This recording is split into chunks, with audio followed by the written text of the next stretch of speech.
Now I'd like to present our speaker, Kate Spee Sutter, and her topic is botany. Kate Spee holds a BS in biology and an MS in botany from the longtime rival of the University of Arizona, ASU. Despite this setback, Kate Spee found work in the public sector, starting out as a revegetation ecologist for Maricopa County and retiring as an environmental program manager for the city of Tucson. Through the years, Kate Spee has taught a variety of subjects from gardening topics such as botany, pesticide certification, and pruning to technical subjects on compliance with environmental regulations. Kate Spee has a passion for plants and teaching with a solid grounding in science. Her goal is to inspire enthusiasm by teaching the science behind the art of gardening. Thank you, Kate Spee, for joining us today. Thank you, Lori. I appreciate it very much. I'd like to welcome everybody.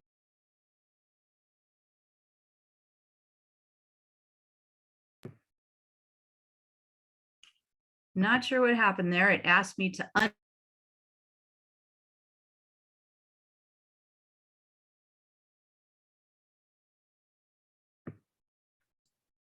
Unmute again. There you go.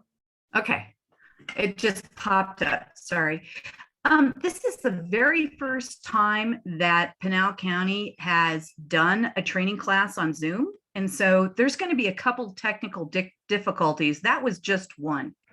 But I don't expect any technical difficulties with the training material of the class. Botany. Botany is the science and study of plants. And it can take a lifetime of learning to learn everything about botany. Today, we're just going to cover the basics and familiarize everyone with the vocabulary. You're going to find that throughout the Master Gardener training series, a lot of topics we touch on today will be dealt with probably in a little bit more detail. So botany is really the fundamental starting place. And I wanted to make the point that we are studying science, the science of plants. And as Master Gardeners, we will be gardeners that use science in order to grow plants. So moving to our next slide. Come on.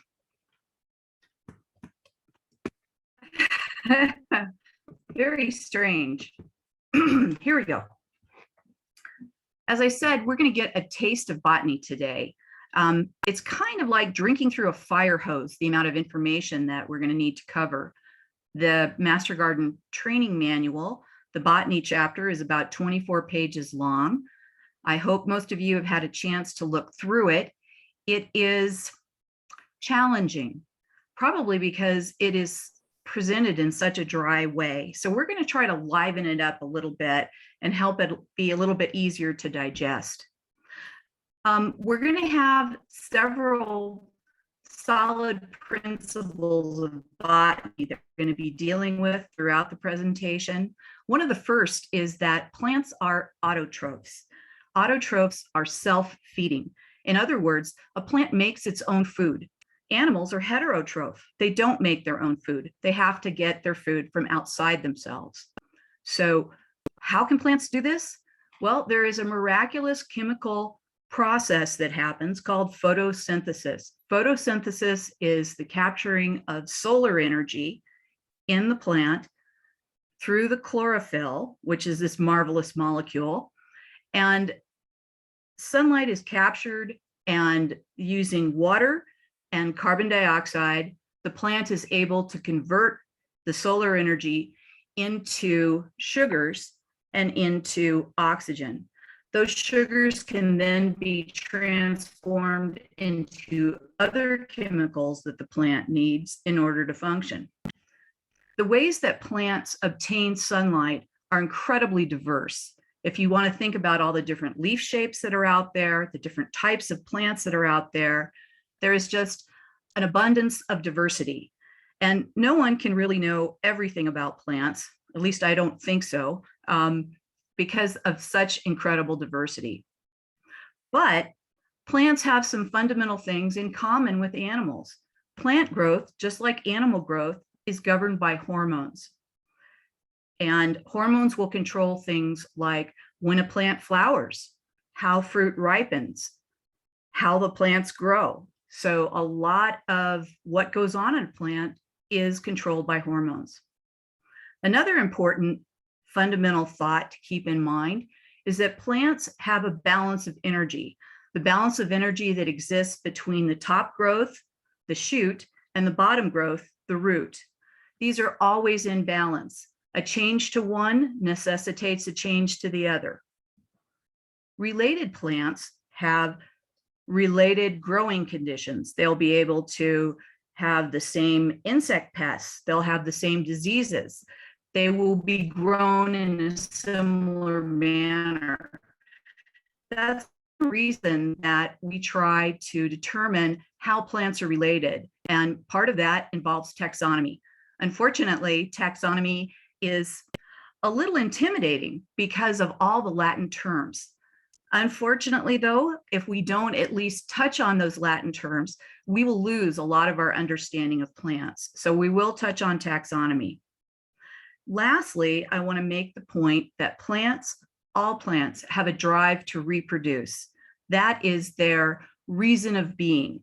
They grow, they get to a point where they can reproduce, and reproduction is their goal. I want to jump right into photosynthesis because remember, that's the fundamental difference between plants and animals. Plants can make their own food. So what we have here is a cross section, an opening in a structure called a chloroplast. Chloroplast holds the chlorophyll molecule. And this arrangement that you see that kind of looks like pancakes stacked on top of each other are the different chlorophyll molecules. They're arranged in such a way so that when the light enters, that chlorophyll molecule becomes excited. You're able to utilize the carbon dioxide and basically join carbon molecules together using some water to create sugars. A byproduct of photosynthesis is oxygen, and we are all delighted that plants were able to make oxygen because us animals really need oxygen to be able to breathe. On a very basic level, plants and animals are different. An animal cell has a very loose cell membrane that surrounds it. A plant cell has a rigid cell wall. This cell wall is reinforced with cellulose and lignin, and it helps keep the plant rigid. These green things in here are the chloroplasts that we just looked at a cross section of. And those chloroplasts hold the chlorophyll. This is where photosynthesis occurs. In the center of the cell, you see something called a vacuole.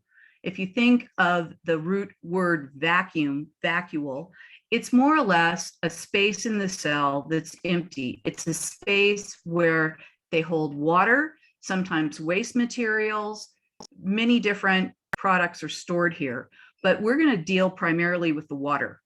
You will notice when a plant wilts that the plant loses some of that structural integrity. So what's happening is water is lost from the vacuole area as the plant works its magic and grows and lives in the environment. So as the water leaves, these walls tend to come almost collapse. So that's why a plant is wilting. It's happening even on the cellular level.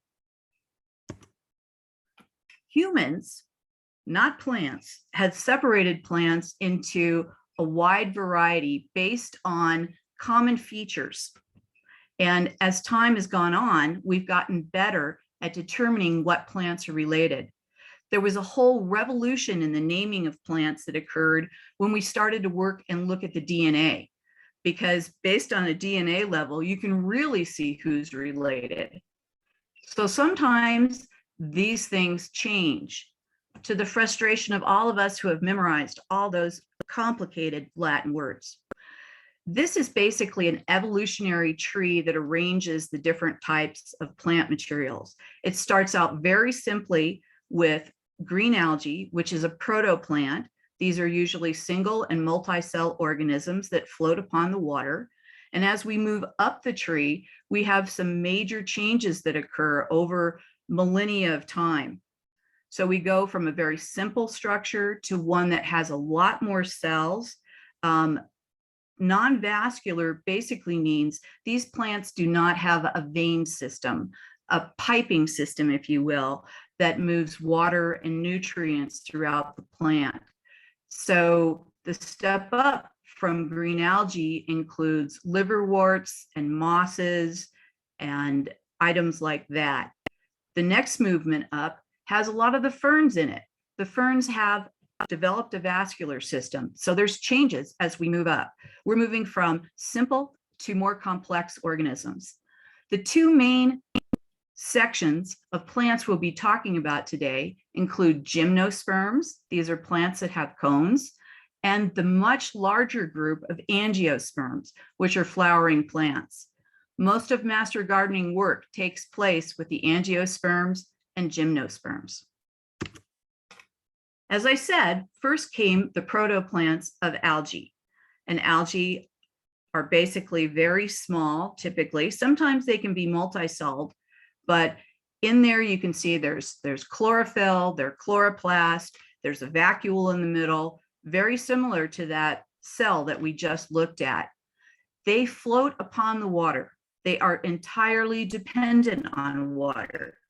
If you don't have water, you're not going to be able to grow your algae.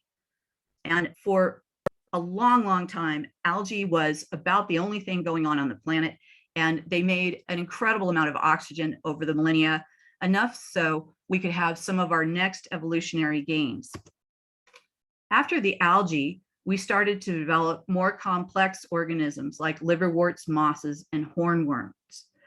They have things that look like roots, but they're really not what we would classify as a root because there is no vascular system. And the cells are pretty much differentiated. They're not too different from each other. You have leaf-like structures, but you will note there's no midrib here. There's no blade to the leaf. These are very simple plants. They have colonized dry land, but they are still incredibly dependent on water. If you don't have a good water source, these plants are not going to survive because they need it to reproduce. Ferns were a very major development step up the evolutionary chain because they have a vascular system. Now, because of the vascular system, the plant can transmit water throughout its structure, and be able to grow.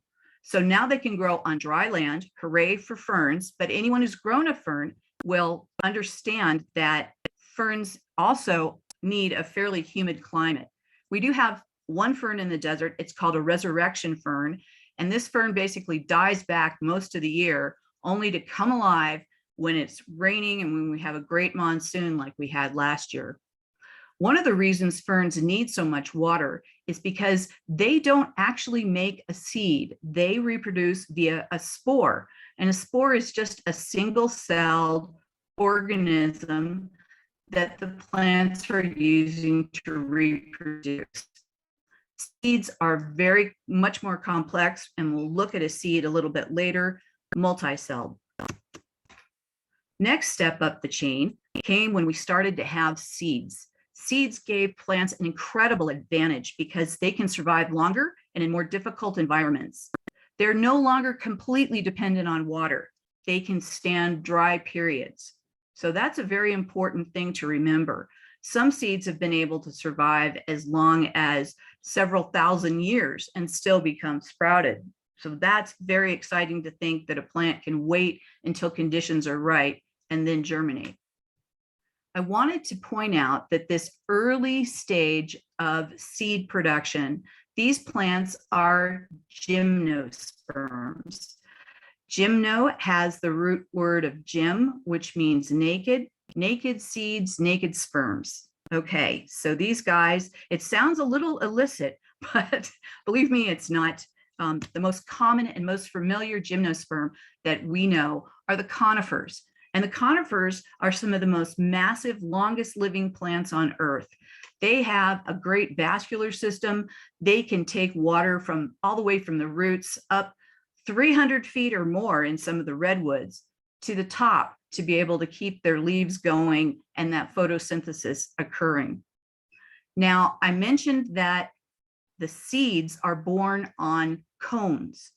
And I wanted to let you know that in a pine tree and other gymnosperms that are conifers, you have two different types of cone. You have a male cone that releases the pollen, and you have the female cone, which contains the seeds. Now, the wind picks up the pollen and carries it into these scales on the cones and fertilize the little egg that's in there, and a seed is developed. Last but not least, we get to the highly complex, many-dimensional world of flowering plants.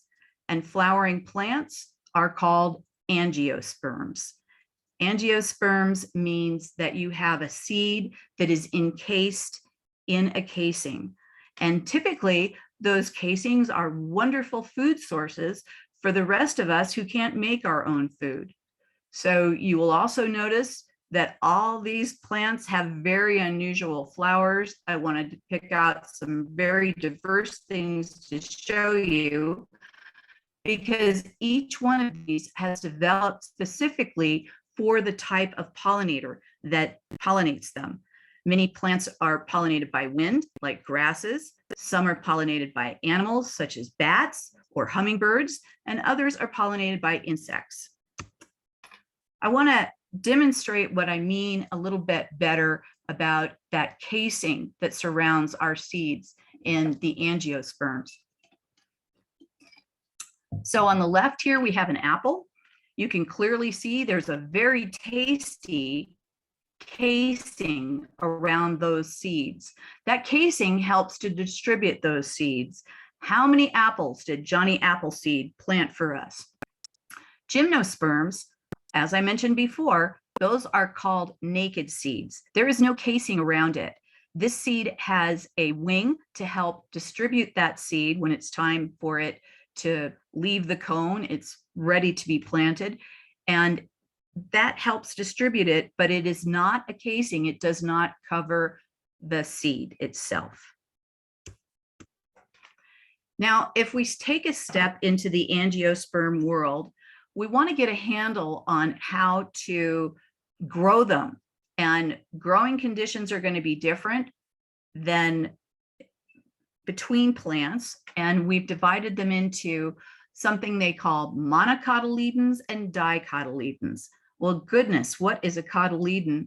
A cotyledon is a seed leaf. It is basically the food source for the growing seed. And here on the right, you can see here are two seed leaves. These are very different than what the leaf looks like, the first true leaf looks like as the plant develops. So these go away after a while, after the plant has removed all of the food source for them, and they have leaves enough to begin the process of feeding themselves.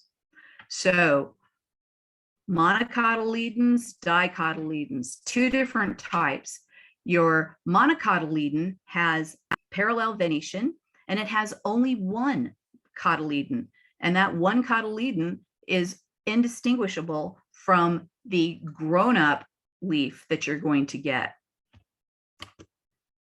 As we look more into this distinction between the plants that are angiosperms, that are flowering plants, all monocot leaves are parallel in the venation, in the piping within the plant.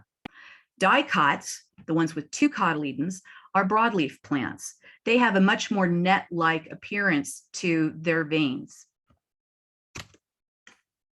To kind of sum up the differences between monocot and dicot, I suggest that you think about corn and beans. Everyone has a picture in their mind about what a corn plant would look like. That corn plant will have a single cotyledon. If you take a kernel of corn, you are not easily able to split that into two pieces. If you take a bean, you can usually take it out of the pod, find that bean seed, and it very easily separates into two pieces. Those are the cotyledons. So look for parallel venation, look for a single cotyledon. And if you were to look at a cross section of the stem of corn or another monocot, you would see that these vascular tissues, these are pipes, so this is a cross section, you're just seeing the top of them, are scattered throughout the stem. If you were to do the same thing with a bean plant, you would see that all the vascular piping is arranged in a ring along the outside. These are very different strategies that these two plants have. You will also notice, if you are lucky enough to see the plant in flower, that the plant parts are in threes or multiples of threes. Typically, when you look at this part of the flower right here, which is the stigma, that's where the pollen settles, those are three-lobed. So it's pretty easy if you have a flower to be able to determine whether you have a monocot or a dicot. Over here, your dicotyledon, those leaves, those petals are in multiples of 5 or 4. And it may be a lot of multiples. You may have, think of a cactus flower, think of how many stamens are in there. So corn, beans, those are our two main category. And hopefully by the end of the day, I'm going to keep harping on this so that we all have an understanding of the difference between these two plants. Why? Well, they're going to be growing a little bit differently. They are going to act a little bit differently. We will prune them differently. And if you had to resort to some type of chemical control on weeds, different weeds need different chemicals to control them. Something that controls dicots over here is not always the same that's going to be able to kill a monocot. So a lot of cultural practices go into the differences between monocots and dicots. I want to talk a little bit, about the factors that influence plant growth. The first one, and most important because of photosynthesis, is your light. Now, unfortunately, as humans, we're not great judges of light. You may think there is plenty of light coming through that window for your houseplant, and your houseplant may very well disagree with you by having yellow leaves and saying this just isn't enough light. Or perhaps the quality of the light is not very good. Light quality can be affected by other plants casting shade, perhaps a building casting shade on the plant, and duration. How long is that plant out in sunlight? This varies seasonally. Temperature also has a factor on influencing plant growth. Here in Arizona, we often see plants that fail to grow during some of the hottest parts of the summer. Well, that temperature is really impacting the way that plant can function. Dormancy also is a way that plants avoid having their tender parts, their leaves, exposed to the cold. So some plants can take it. They have adaptations that make their leaves enough tough to be able to survive cold temperatures, as opposed to other plants that have very broad, very thin, perhaps non-leathery leaves that would be damaged by cold temperatures. Temperature also can affect germination rates. Water is fundamental. Remember, we needed water to create photosynthesis. We also need water to keep our plant lush and standing tall and not wilting. The water sources can be from the humidity in the air, from rainfall and climate, how much soil moisture is available, and this depends on your soil types, and the quality of water. Some plants have evolved to be able to thrive in very salty conditions with salty water. Other plants, not so much. Remember that variety, that diversity. We have so many different environments on the earth that the plants have been able to adapt and to fit into the different environments. Our nutrients need to be readily available, and most of those are found in the soil. However, you're going to be having a class that talks about providing fertilizer or compost for your plants that keeps them growing. I wanted to mention something that's fairly obvious. Plants really can't move. Once you have selected that location for the plant is stuck there. So we're going to have to consider a lot of factors when we decide what to plant and where to plant it. I mentioned that plant growth is controlled by hormones. Here are 5 fairly common hormones for the plants. I don't expect you to memorize them. I just expect you to have an understanding that there are hormones at work here. So I'm going to mention ethylene, as ethylene has a vital role in ripening fruit. Many of you have gone to the grocery and have bought green bananas. Oh my goodness, we have green bananas. How are we going to ripen them up? Well, we know that fruit as it ripens emits ethylene, and that ethylene helps fruits continue to ripen. So if we were to put an apple in with our banana, and it needs to be a ripe apple or an apple that's ripening, it will have so much ethylene that it will begin to turn your bananas yellow. So this is one way that many of you have already been using science to ripen your fruit. Because it's fall, I like to talk about abscisic acid. Abscisic acid is a hormone, and what that hormone does is it basically forms a scar so that when leaves fall from the trees, there is not an opening that leads via these wonderful vascular system into the heart of the plant. If we were to leave that open, just like an open wound on your body, bacteria and viruses can enter through here. So that abscisic acid stimulates the formation of an abscission layer. The important thing to remember is that when you see this changing of the leaf color, what's happening is the leaf is basically sending all the nutrients it can out of this leaf. So you can see that the first place this occurs is along these veins, along the vascular system of the plant. And you can see there is some green still left in this inner veinal area here. So you're actually witnessing the slow dying of this leaf in preparation for fall, when deciduous trees lose their leaves. Abscission layers also form when fruit ripens. You can tell that your apple is ready to be picked when a simple turning of the apple fruit results in the apple coming into your hand. That abscission layer is formed. I'm going to hit on this one more time because there are plant diseases that can kill a plant so quickly that that abscission layer has not been able to form. You will unfortunately come across plants in your life that have all dead leaves, and all those dead leaves are still attached to the plant. That plant has died so quickly, it was unable to form an abscission layer, and it's probably due to disease. We lost a number of trees here in Oracle from drought. It just got to be too much, and their growth was slowed because of the heat. They were not able to form that abscisic layer. So something to keep in mind when you start looking at what's wrong with this plant. I wanted to make a point which most people think is fairly obvious, but nevertheless, there may be some of you who do not yet realize that an evergreen tree actually sheds its leaves throughout the year.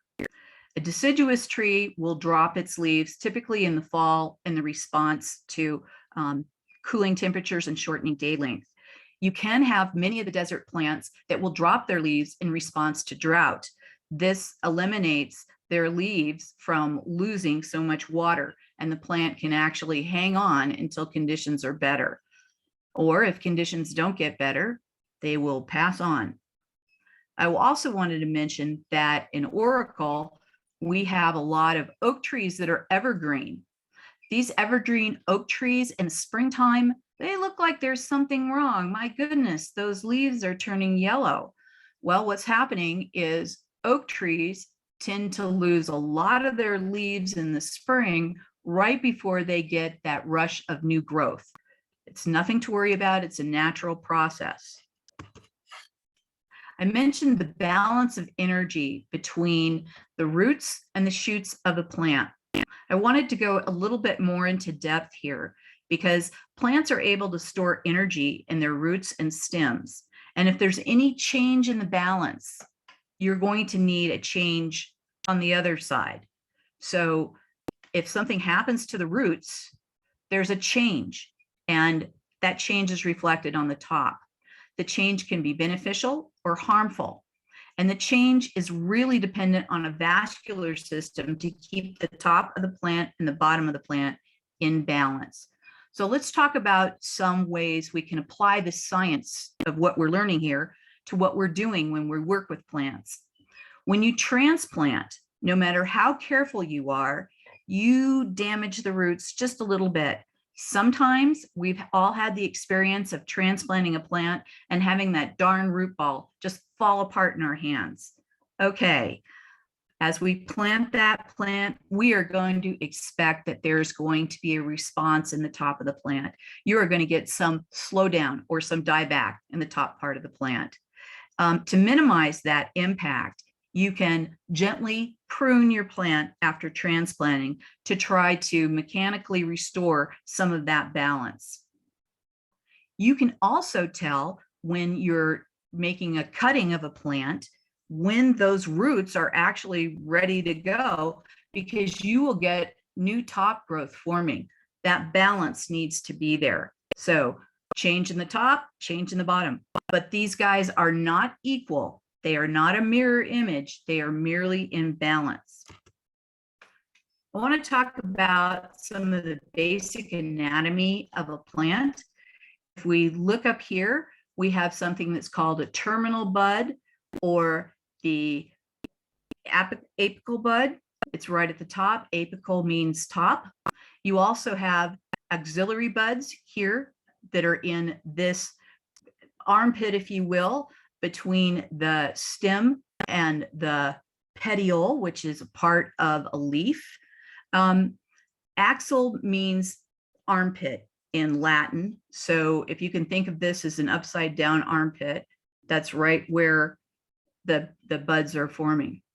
In the roots, you have typically a tap root on a dicot, and you have lateral roots growing here.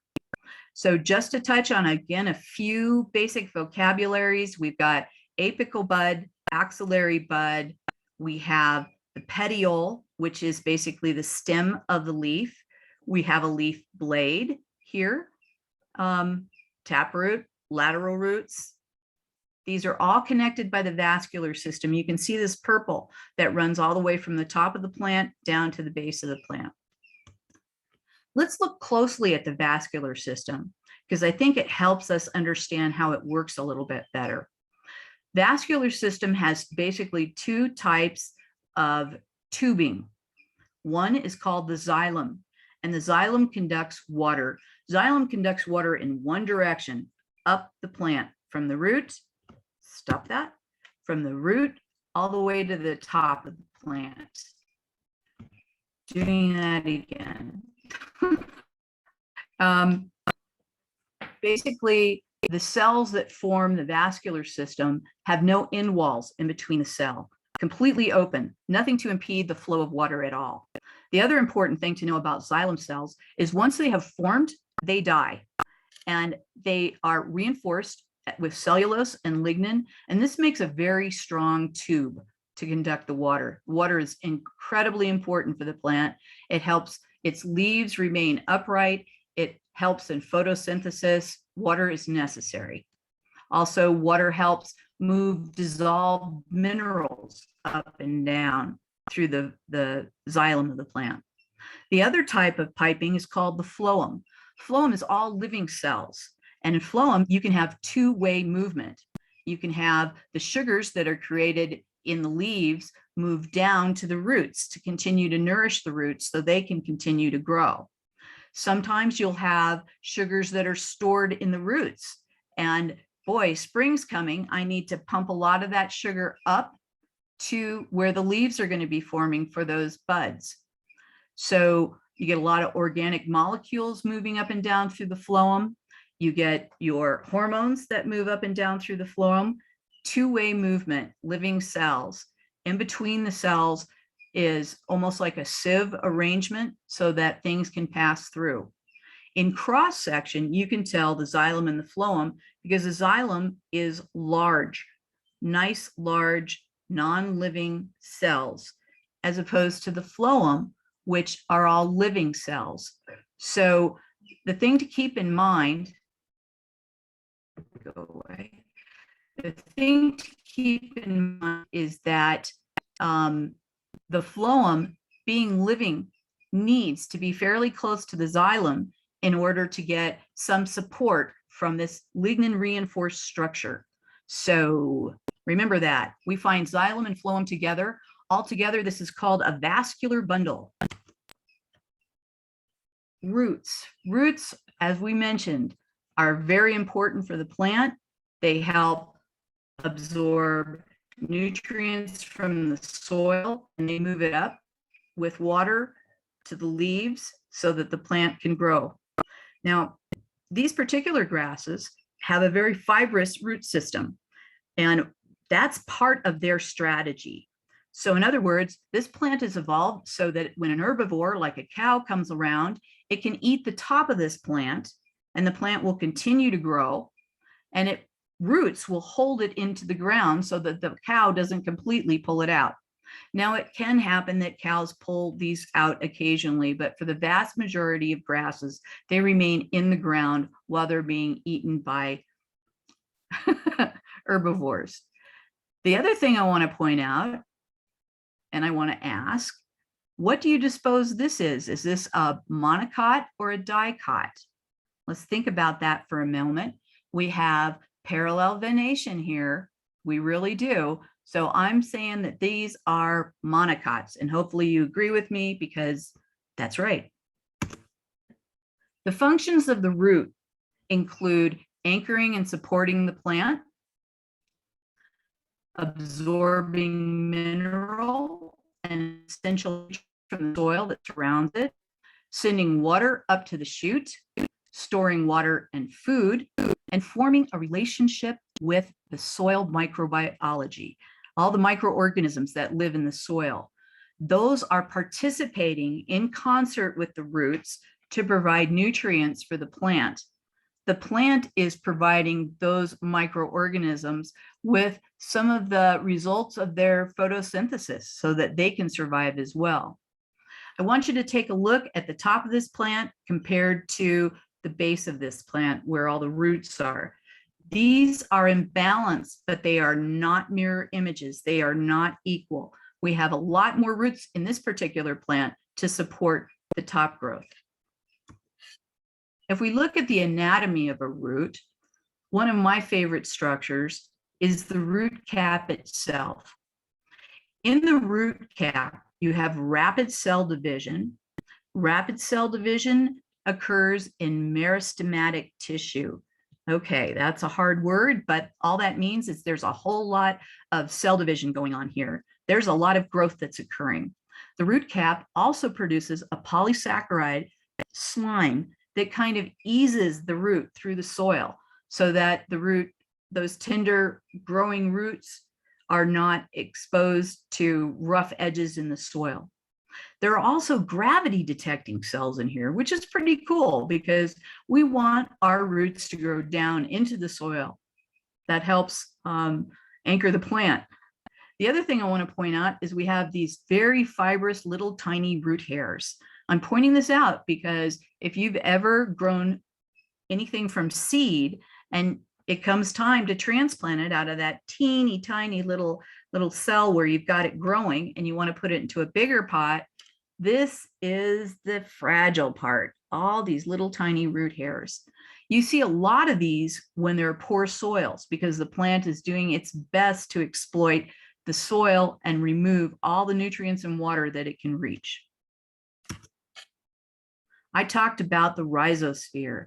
This is the remarkable area that surrounds plant roots.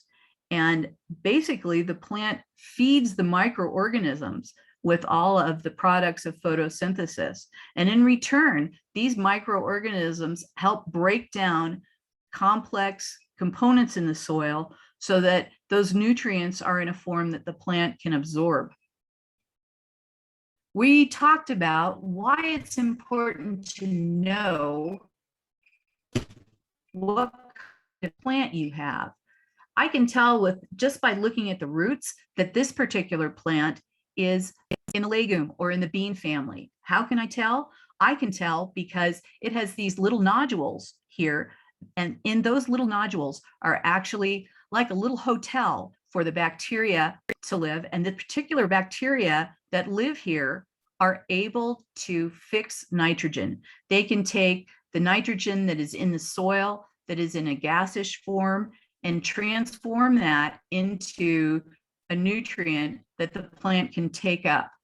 So important to know if anyone wants to tell you that you need to fertilize your bean plants. Well, hold on a minute. They're fixing their own nitrogen. I really don't need to fertilize those.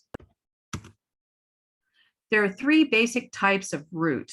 The first two are tap and fibrous root. Dicots usually start out with a tap root. In a mesquite, which is a dicot, that tap root can go as deep as 30 meters as that root kind of grows down towards a declining water table.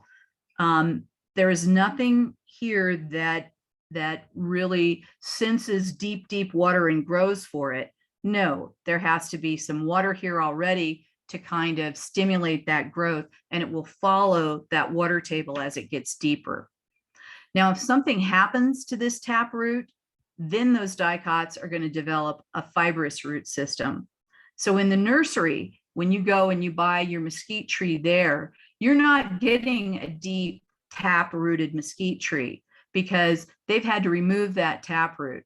If you don't remove the tap root, because the tap root wants to grow so badly, it will circle inside the pot and girdle the entire plant. So something to keep in mind to make sure that these have been treated properly in the nursery. Have they been transplanted frequently enough so that the roots continue to have room to grow? Monocots are well known for their fibrous root system. Think of a palm tree and think of how hard that palm tree is clinging to the soil in the hurricanes. And so you will see those palm trees flopping around, but they're not really uplifted unless it's a really bad storm. So again, we've got monocots and dicots. The last type we have are adventitious roots. Yes, those roots are on an adventure. They are coming from outside the root system itself. Adventitious roots allow us to root a cutting because there's a stem here. There's no root. How did that root grow here? Well, from adventitious buds that create the adventitious roots. Prickly pear pad, you'll see this wasn't in the ground originally, but we have allowed it to develop a root system by taking that pad, letting it harden off at first, and then putting it in the soil and having the root system grow. I wanted to point out that this is a strangler fig. Often adventitious roots are used to help anchor the plant. So these are coming from the actual trunk of the tree rather than the root system. Coming from the outside, adventitious roots. They make it fun for us. So this is our time for our first question break. Do we have questions? Yes, we do have one question. The book refers to euticots. Is that the same as dicots? Okay. You caught me on euticots. I did not put this in because I talked to a lot of people about plants, and euticots are fairly rare in the plant kingdom, and people don't generally divide plants that way. So yes, there are euticots. They are not the norm, and most people in the world refer to monocots and dicots, and those are what's we're typically going to run into in gardening and landscaping. So I hope that answers your question. Okay, if that's all the questions we have right now, I think we're going to take a 10-minute break. Okay. Can you grow roots on cactus? I have several little shoots coming off a large cactus. Okay. You're actually going to have a whole class on cactus and succulents. And yes, you can grow roots from the cactus, depending on what type of cactus it is. So for example, let's take a saguaro, okay? And it's probably not a saguaro if it's got pups coming out, but a saguaro cactus has roots that extend laterally around the plant. And then it has roots that are used primarily for storage. And they look kind of like white carrots that stick down under the plant. Now, when they transplant a saguaro, it's brutal. They go out and they cut the roots that are all going laterally because you can't move those. And you have reserved only those carrot roots. That cactus is then replanted in your yard. And those carrot roots are what you've got. You really don't get the lateral roots growing, not that I've ever observed.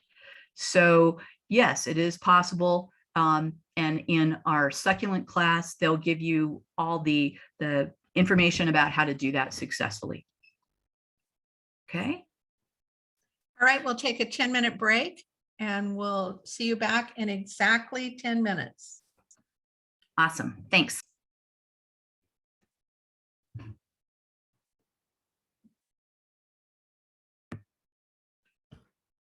We're all back from break. Are there any other questions that came up while you had a moment away?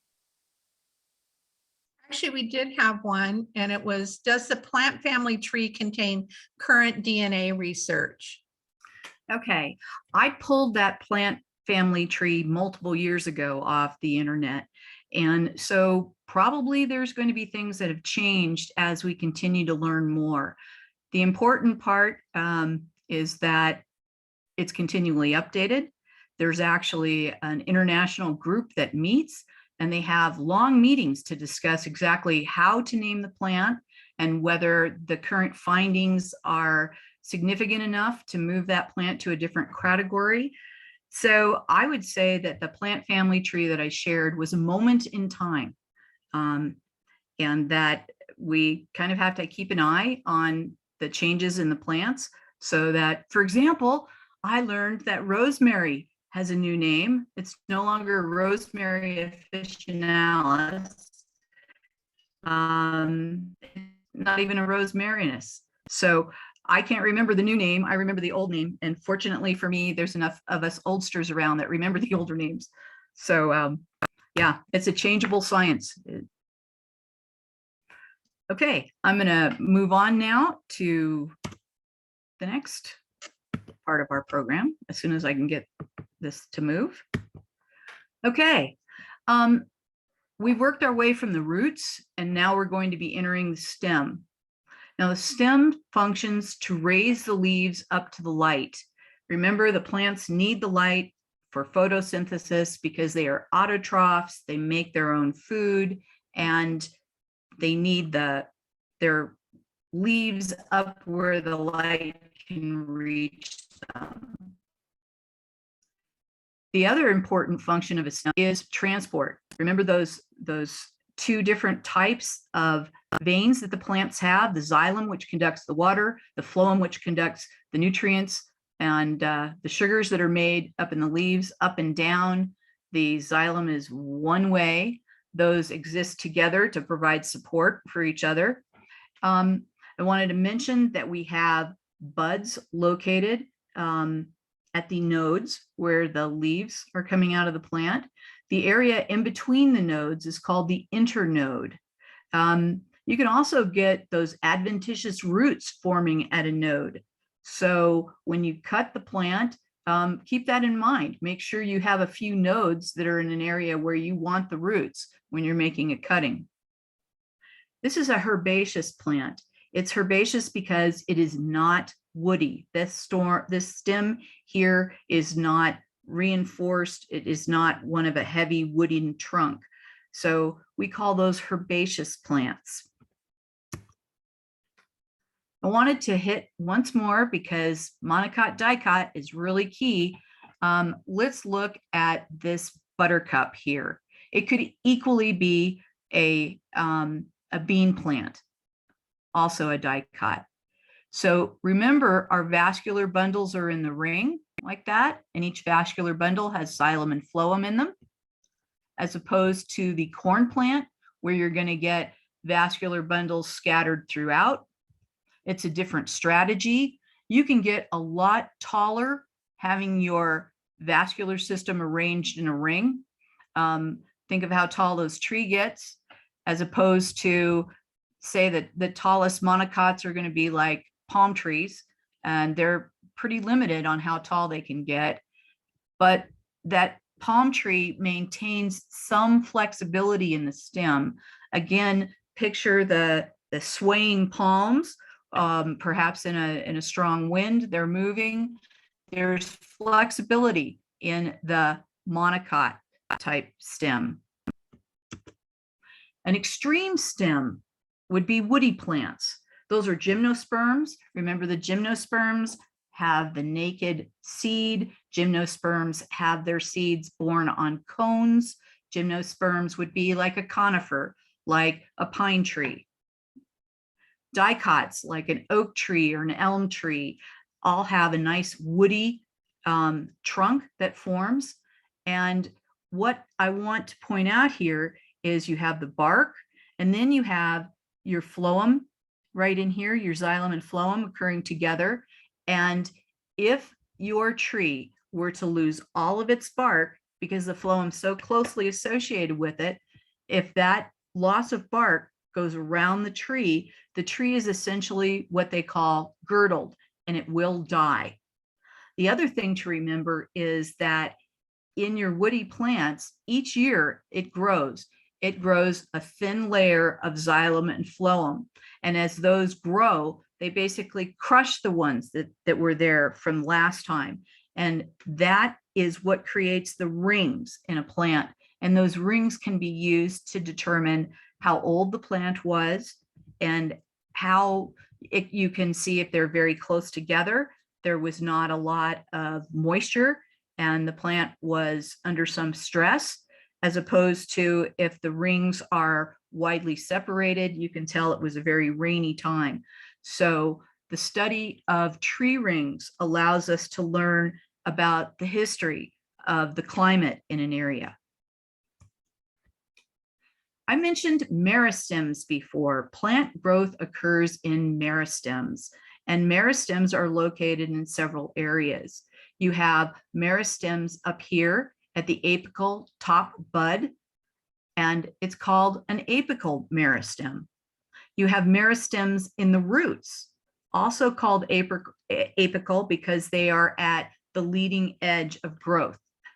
You have axillary buds, and remember we had adventitious buds as well, like adventitious roots. So you have growth happening here.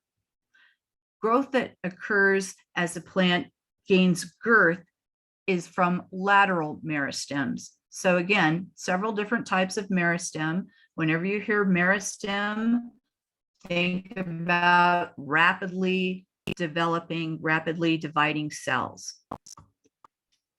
I mentioned buds before. Buds are basically undeveloped shoots, and they grow into flowers or leaves.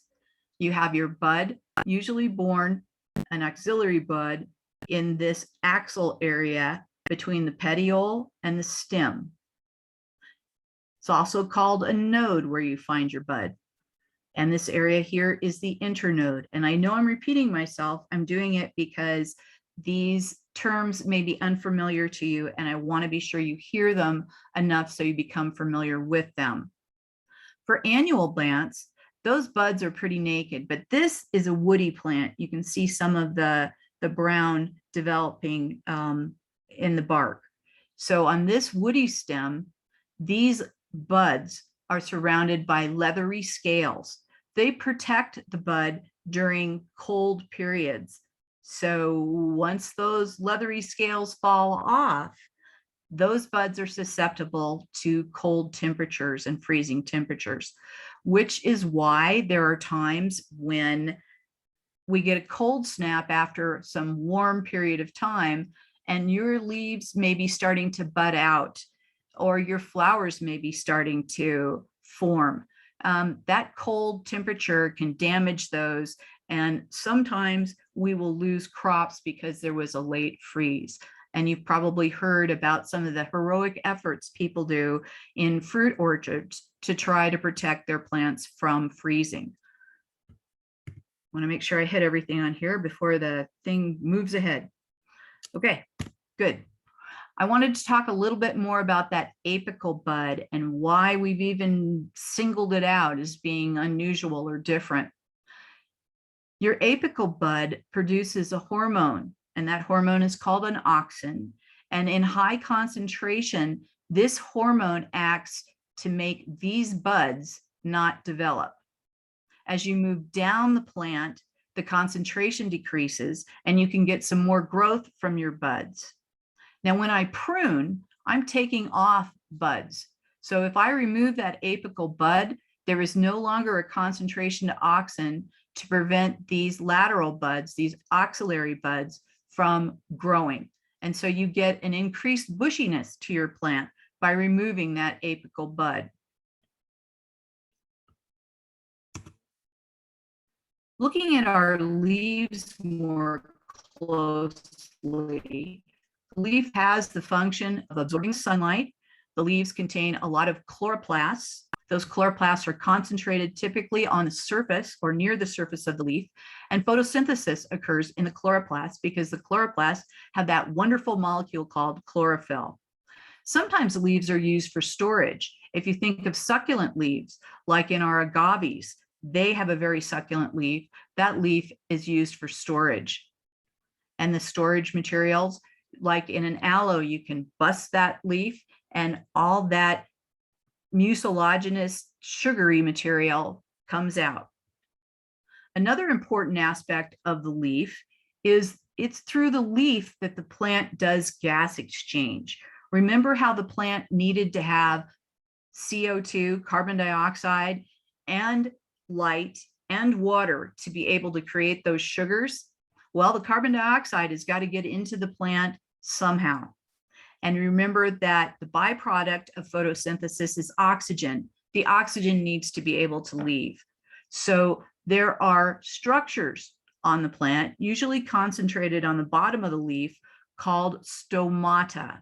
And the stomata are little holes in the leaf that allow gas exchange. There is a term called transpiration, and transpiration refers to water loss through a plant's stomata. I just wanted to point out, as we look at the different parts of a leaf, you have the petiole here, and the petiole comes up to the blade. And in these veins are very tightly packed xylem and phloem. Phloem are living cells. Phloem conduct sugars up and down and other organic materials up and down in the plant. Xylem is the one-way movement of water. These cells are dead at maturity. We look at the cellular view of a leaf because I always think it's helpful to look at what the building blocks are of leaves. We can start on the surface, the upper layer of the leaf. You have a waxy cuticle layer, and some plants have a very highly developed waxy cuticle layer. The oak trees in Oracle are notoriously hard to compost because of this waxy cuticle layer. That helps the plant retain moisture. A lot of times you're going to find hairs growing up here on the plant leaves, like in brittlebush that grows out here in the desert, has a lovely kind of a gray-green leaf to it. And that green grayness is created by having a lot of hairs on top of the leaf. And here are the plant cells. Remember, we looked at these before. They have that inner vacuole here. They have multitude of chloroplasts here. As we get down to the lower leaf, remember I mentioned those holes. Those holes that lead into the plant leaf can be opened and closed by these specialized cells on either side of this stomata, which is Greek for little mouth. So we've moved from Latin to Greek. Those are the old languages that were utilized by early botanists. And we are stuck with them. Sorry, guys. Looking at the stoma a little bit more carefully, water vapor is leaving, oxygen is leaving, CO2 is coming in. When a plant is under water stress, these stomata are actually closed to try to help the plant retain some water. But when that happens, plants that need this open are going to have difficulty getting enough CO2 to be able to photosynthesize. So shutting your stomata is a little bit drastic, but necessary when you're looking at a desert environment. The amount of water loss through a plant, transpiration, that water has to go through the plant and leave the plant through these stomata. Transpiration is heavily impacted by the temperature, by the wind. A lot of water loss in a plant occurs because of wind. And the humidity, how much humidity is in the air affects whether or not the water leaving the plant as water vapor is going to be quickly evaporated, or if it's going to stay around a little bit longer. So when we have higher humidity, the temperature impact on water loss is a little bit lessened. I wanted to particularly mention winds. We get hot, dry winds. A hot, dry wind in the summer will dry your plants out very, very quickly. A hot, dry wind in the winter will also dry your plants out very quickly. If you're in an area of high wind, you have to take that into account when you plant your plant. Wind impacts the areas that a plant can grow in. If you're in an area of high wind, you better have a plant that can really take the droughty conditions that occur. Now, most plants have their stomata open in the daytime to allow photosynthesis to occur and have access to all the CO2 and to be able to get rid of all the oxygen as they maximize their photosynthesis in the daytime. There are several desert plants, including the cactus and the succulents, that have adaptations, and they keep those stomata closed until nighttime, because to open your stomata during the day in the middle of the desert means you're losing water. Other plant adaptations to the desert include smaller leaves. We have intense sunlight. We have unremitting heat. We have a real lack of water. These all combine to make tough conditions, but because plants are so diverse, they've been able to adapt to the conditions in the desert. A smaller leaf area means less sun is going to be hitting that, less wind is going to be impacting it. Smaller leaves. You get leaf drop in response to drought. A lot of times in drought conditions, you will see something that's called flagging, where you'll have areas where there's some yellowing of your leaves. The plant is trying to survive in drought by forming an abscission layer for some particular leaves. Maybe they're older leaves or something like that. And so those are dropped in response to drought to limit the amount of water that a plant needs. Some plants store water in the roots. We mentioned those carrot-like roots in a saguaro. Those are storing water. They have thickened cuticle layer on the plant leaf. Hairy leaves I've mentioned before. Most desert plants grow very slowly. They're adapted to grow very slowly. Yes, you can make them grow faster if you water them a lot, but a lot of times it's best to allow the plant to grow the way it's adapted to grow and have that slower growth.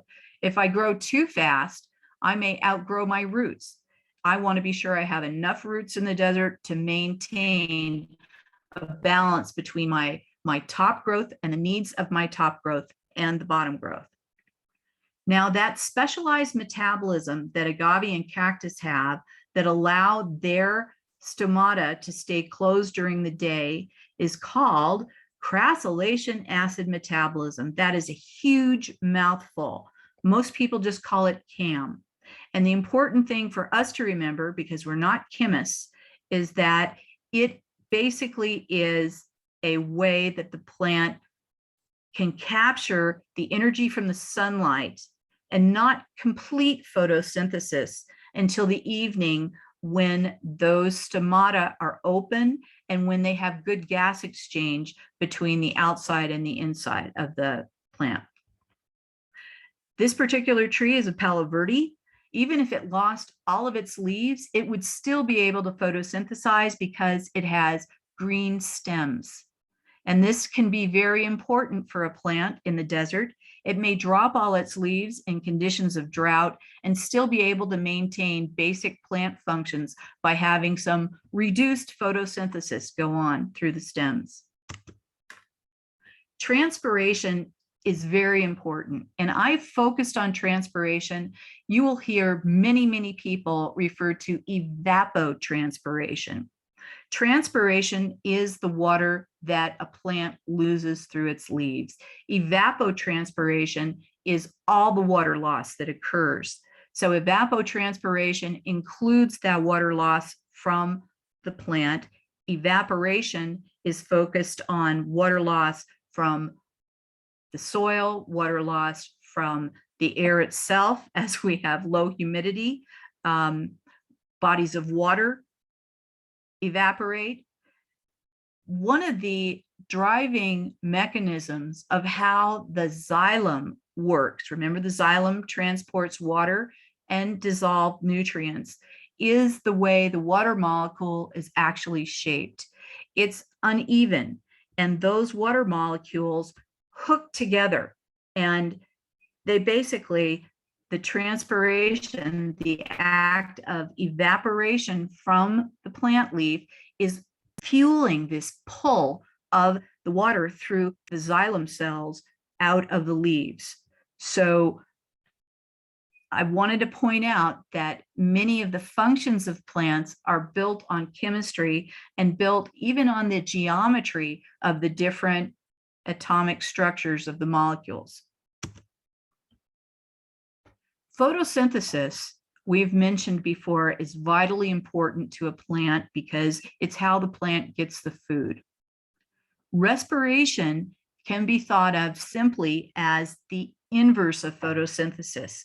Photosynthesis takes the energy from sunlight and it takes carbon dioxide and it forms a sugar. Respiration takes the oxygen, remember oxygen was a byproduct of photosynthesis, and breaks down that sugar, releasing energy. That energy can then be used to make other molecules and to fuel growth in a plant. This particular photo shows a plant and an animal, and it shows this as a cycle that goes around in a circle. Yes, the plant produces oxygen, the animal takes in the oxygen. The animal breaks down the sugar molecule, the animal breathes out carbon dioxide. The carbon dioxide is taken into the leaves and is used when the plant does photosynthesis. One thing I wanted to be sure everyone understood is that plants also require oxygen. They require less oxygen than they manufacture. Thank goodness for us, because that allows us all to breathe. But the plant, it's not enough just to make the sugar. That sugar is the fuel that the plant uses for cell division. It uses the energy in the sugars to make other chemical compounds like the hormones that are so important. And it does that by, again, using oxygen to break the bonds of the sugar. So yes, a plant does respiration as well as photosynthesis. So plants can drown. It is possible. They can have insufficient oxygen to be able for them to complete their metabolic processes. Because plants come in such huge variety. People have developed words to try to describe the plants, and there are many, many words. So I'm going to focus on some that will help us as we try to determine some of the basic questions like, what is that plant? All right, we talked about the petiole, remember, on the leaf, and the veins on the leaf. This is the leaf blade on either side of the veins. The area right on the edge is the leaf margin. Now, there are names to describe every part of a leaf, and we're just going to show you the infinite diversity of names and the infinite diversity of plants. This particular edge is called a serrated edge. It looks like a saw. It has serrations on it. This particular leaf is deeply lobed, like an elm leaf. This particular leaf has an undulated or waved shape margin. That's just the margins. The other primary descriptor that we look for is how the leaves are arranged on the stem. This particular stem goes up. We have a bud at the base of the leaf. There's your leaf. And these leaves are occurring first on one side and then on the other side. We call that arrangement alternate leaves.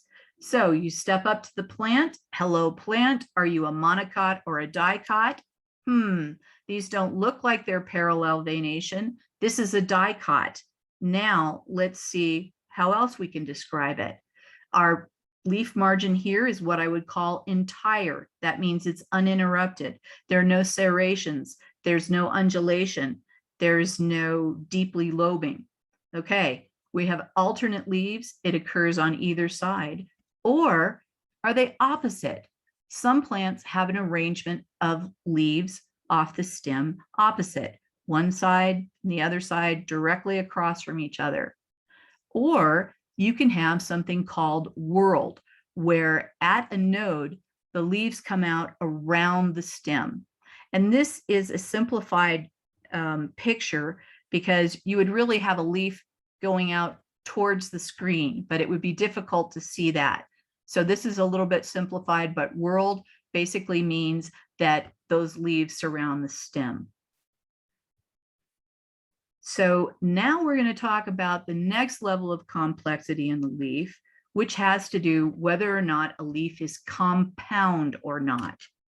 Compound leaves are divided up like this.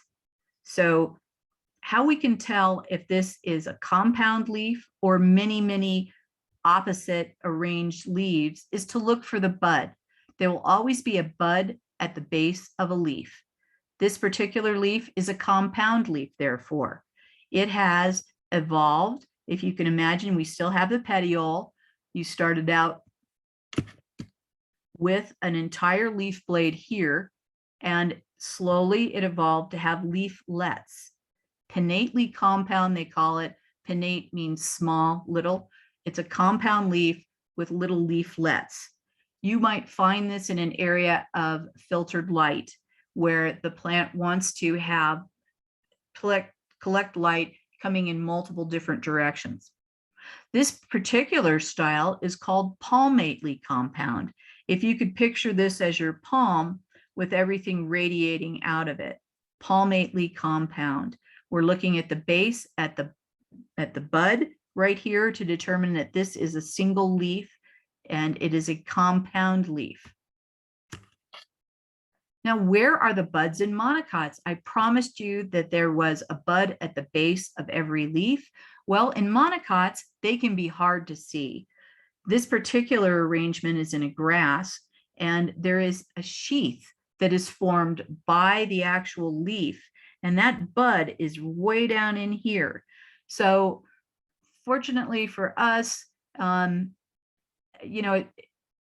we can find them, we know they're there, and perhaps we don't always have to see them. I mentioned there were many different descriptors for leaves to describe leaf shape, because as you approach a plant, you will almost always be able to see the leaves unless it's dormant. So you may not always catch the flower, you may not always catch the fruit, but you see the leaves. So there's a lot of words that are used to describe leaves. I wanted to point out a few of the more simple ones, a few of the more commonly used ones. So this leaf is a linear leaf. You can see it's long and skinny. We can also see we have a petiole and we have a center vein. If we were to zero in on this, we would see side veins coming off, and it would be a broadleaf net dicot, not a monocot in this instance. Okay, cordate. Cordate refers to the heart, and this is a heart-shaped leaf, fairly common, linear, cordate. You may have ovate, which is kind of oval at the bottom. Those are some of the more common names, and I don't expect you to memorize all these, but when you read them, you will say, what is that word? Oh, I see. It's referring to the shape of the leaf. We talked about these compound leaves. We also have bipinnately compound. In other words, this is a single leaf. If we were to look closely, there would be a bud down here. And each one of these leaflets has further divided into many subleaflets. They call this bipinnate or two-pinnate. In other words, small divisions of the actual leaf itself. I wanted to point out this particular leaf, which is palmate, and oh my goodness, it is deeply, deeply dissected. So not just lobed up here, palmately lobed, but dissected. And here's again is your cordate leaf, very important. All right, so as we look at what is the plant, I'm trying to build your vocabulary and your understanding so that you have ideas of where to look to determine what a plant is. One of the easiest things to pick up is, what is the plant habit? How does it naturally grow? Is it a tree, a shrub, or a vine? Okay, now for people coming from back east or other places where there's a lot more water, they're going to have a different vision in their mind of a tree than the trees that we often have in Arizona. Our trees are often quite a bit shorter. They're typically multiple trunked. So I have a plant slide coming up later where we'll talk a little bit more about the differences between trees and shrubs. Again, it's important to remember that we are humans. We are giving names to these things. The plants don't care what their names are, and they don't care if there's some ambiguity between the different types of plants. Is my plant deciduous or is it evergreen? Sometimes you have to be able to observe this over a period of time to be able to tell. Is it a monocot or dicot? I'm hoping by the end of the class, you'll be able to look at your grass in your front yard and know that's a monocot. You're going to be able to think about corn and beans. Corn's a monocot, beans are dicots. It has to do with how many seed leaves they have. Is it an annual or a perennial? In other words, does this plant grow and complete its life cycle? So it grows and it flowers and it sets seed over a year, or does it do this every year? We're going to get into some of the words for flower descriptions, and there are an infinite variety of flowers. Remember, we talked about the leaf description. Maybe I don't have a flower to look at. And what is my leaf shape overall? What kind of venation do I have? Is it parallel? Is it netted? Remember, it goes back to our monocot dicot. How are the leaves arranged on the stem? Are they opposite? Are they alternate? Are they whorled? And finally, a description of the fruit. As you work your way down this list, you have built the basic description of the plant. And with that, you can find out what the plant is. As we look at how plants function, all plants are going to capture and store energy. That's what makes them plants. They want to store enough energy to allow them to survive and reproduce. Remember, reproduction is a driving need for plants. They need to be able to outcompete their neighbors. They need to be able to adapt to a variety of environments. They need to adapt to changing seasons. They need to possibly adapt to being munched. And did I mention reproduction? Reproduction is the primary aim of the plant. Now, this plant over here, we will notice, has parallel veination. It is a monocot. And look, it's got all these little pups that are forming here. It's had enough of everything it needed to reproduce. It's had success. Flowers, many, many, many, many, many different flowers in angiosperms. Angiosperms are flowering plants. And each one of these types of flowers is specialized for the type of pollinator that visits them. I want to talk about the type of reproduction that a plant does. There are two main types, sexual reproduction and asexual reproduction.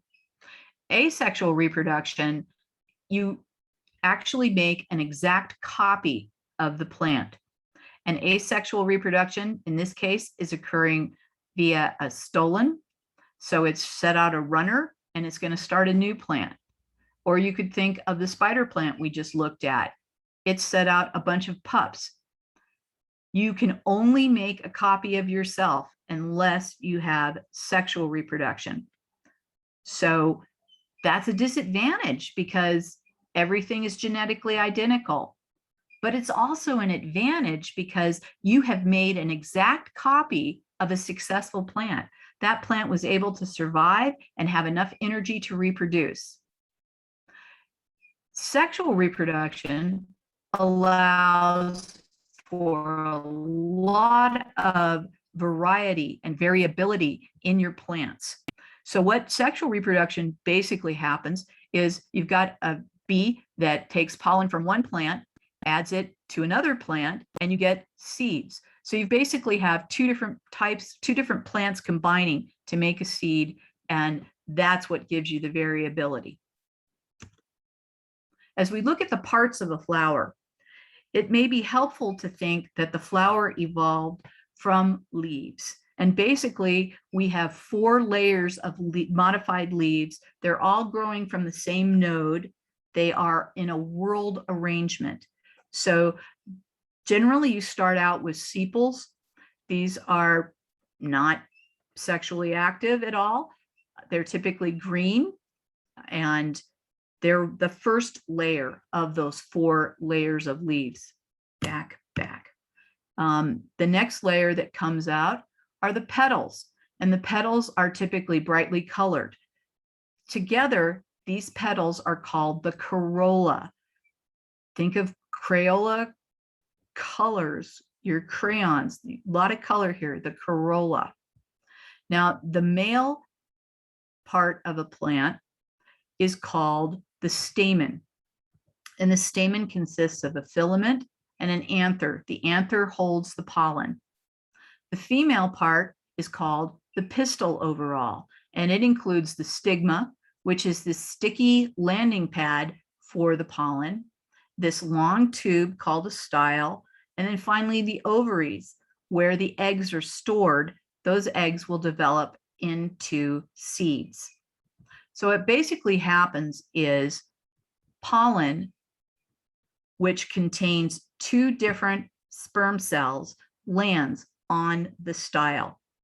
One of those sperm cells is responsible for growing a tube all the way down to the ovary. Once that tube's completed, the second sperm cell goes down the tube into the ovary and joins with the egg, and then the seeds are formed. So each grain of pollen is like a tiny plant.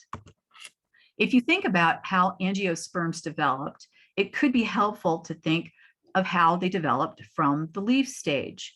So in the early days, those spore-boring anthers, if you will, have developed directly on the leaf.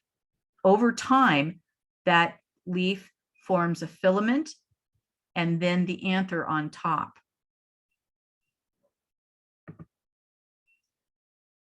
In the female portion of the plant, your eggs were at one point born nakedly on the leaf. And then what happened is the leaf began forming a casing over the ovules to protect the seeds. So this is early structure. They call it a carpel. I don't think you're going to have to worry about that word, but the idea is it contains the ovules. Look at them. We are now having a coating around our seeds. We are angiosperms. This gradually developed into the female portion of the flower, which is the stigma and the style and the ovary. The entire thing is called a pistil. Now, I don't generally like to call things perfect or imperfect, but these are old terminologies that we're sort of stuck with. If you are a perfect flower, you have both your stamens and your pistils. So you have both male and female parts of flowers. But because plants come in such variety, you have plants that lack either the male component or the female component is lacking. Those are called imperfect flowers. And it's a different strategy than having all your parts together.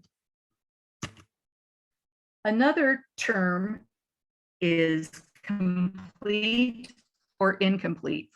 A complete flower has all 4 layers. It has the sepal, it has the petals, it has the anthers, it has the pistil for the female part. An incomplete, one part is missing. In this particular picture, the stamens are missing. Complete, incomplete, perfect, imperfect. Who's to judge? Well, it comes down to what is a fairly tricky concept. And a lot of people stumble on this. So don't be sorry if it takes you a little bit to get hold of it in your mind. I'm going to try to break it down and make it simple. Now, monoecious is a term that's used when a plant has both male and female flowers on the same plant. Monoecious means one house. They're living in a single house and you have both parts, male and female. Dioecious means 2 houses. This plant will only grow female flowers. This plant will only grow male flowers. Now, in modern times, we have developed the term synaceous to mean a plant that has a perfect flower. It has male and female parts. These would be imperfect. That's only a female. This is only a male. You may find that synaceous plants are lumped in with the monoecious plants. And when that lumping occurs, you get these type of arrangements because some of these, like a conifer, have male and female plants on the same plant, and some of them have more perfect flowers, like a rose. So something to remember, dioecious, you are going to need 2 plants, one male and one female, to be able to successfully grow ginkgo and have seeds form, sago palms, mulberries. Avocados are also like this. And if you have an avocado tree and you're lucky enough to get fruit off it, you can bet your bottom dollar that it's a female avocado and that there's a male not too far away that the bees have been able to visit and bring the pollen over to the female flower. So monoecious, one house. Mono is 1, di is 2. Ecious has to do with the house. Monoecious, 1 house, dioecious, 2 house. That means you're going to have a male and a female to be able to have seeds and fruit. Most of the flowering plants out there require a pollinator, and they've evolved specific ways to attract them. We have very colorful corolla, nice looking petals here, colorful corolla. You may have scent to be able to attract the insects. They can smell it. There are colors that you and I can't see, but bees and some birds and moths and butterflies are able to see. So they're even more attractive to them than they are to us. This particular plant has evolved large anthers. The pollen is very sticky. It's going to adhere to whichever insect happens to land. And you can see that that stigma is way out here to catch the pollen grains as the insects crawl around. So you will have nectar source, all these things. The plant has invested an incredible amount of energy to make this flower and to attract the insect or other pollinator. Okay, it's time for yet another break, and I wanted to know if there are any questions. Yes, one viewer, Glenna, wanted a previous slide to be reviewed, but I don't know which slide. Glenna, do you want to just unmute and tell us? Glenna?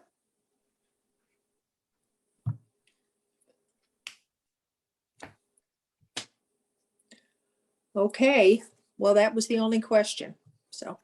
All right, well, we can take another break and move right along afterwards. We'll break All for right, 10 we'll minutes. take a 10-minute break and be back at, okay, it's time to return from break. And I believe Catesby had a question about a previous slide. Right. I think that Jenna asked this question. She wanted to have this reviewed again. As I look at this, I wanted to point out to you that these leaves are arranged in an opposite fashion. Often leaves will be arranged in an alternate fashion, but you will still have this terminal or apical bud up here as being the controlling bud, the one that controls the other buds underneath it, or if it's on a lateral branch, the ones closer to the trunk. So that end point here is actually controlling the growth. It's preventing these from growing. In pruning, we would cut a bud, and then these other buds now no longer have that source of the hormone that is preventing their growth here, and they begin to grow. So you get a lot of growth from buds when you remove the apical or top bud. And I hope that answers Jenna's question. If she could let us know, that a thumbs up or something like that, that would be great. Yeah, Glenna, if you want to unmute, you can see if that answered your question.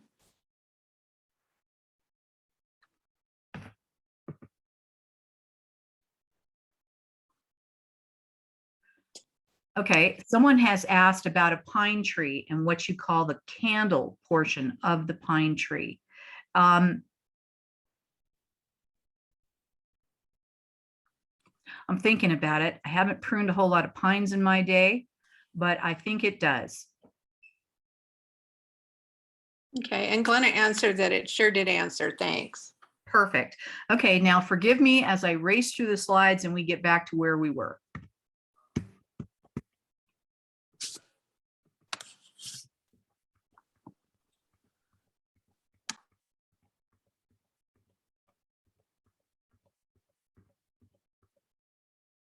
Cool. All right.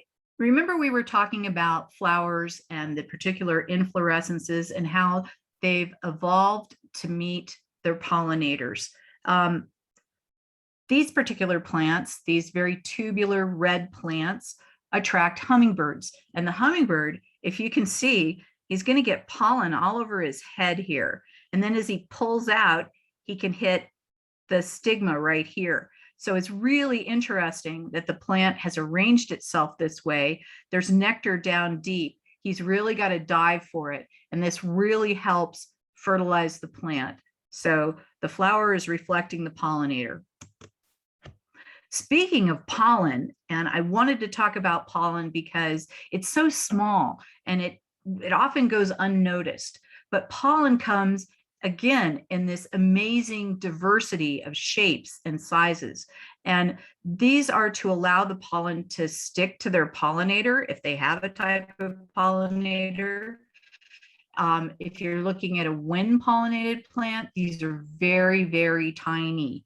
Those tiniest pollens are the ones that give us the most trouble when we have hay fever.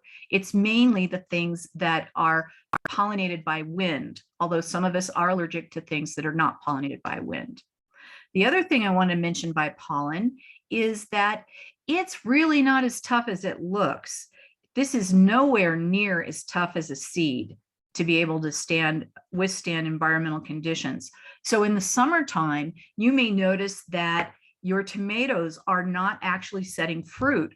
Well, what's happened is it's so darn hot that your pollen has actually died. So you have to wait until conditions are a little bit better before fruit begins to form again. But don't give up, hang in there. A lot of plants will shut down a lot of their major function when it gets above 105. I like to shut down when it gets that hot too. Talking about flowers, just like we have lots of names for the different types of leaves, we have lots of names for the different type of flowers or inflorescent type arrangements. This one over here is a very simple, it's a single flower, easily to remember. Some of these other names like raceme or umbel or panicle, some of these may be a little out of reach until we get very, very familiar with the different types of flowers. But one I think that is readily understood is going to be the composite flower.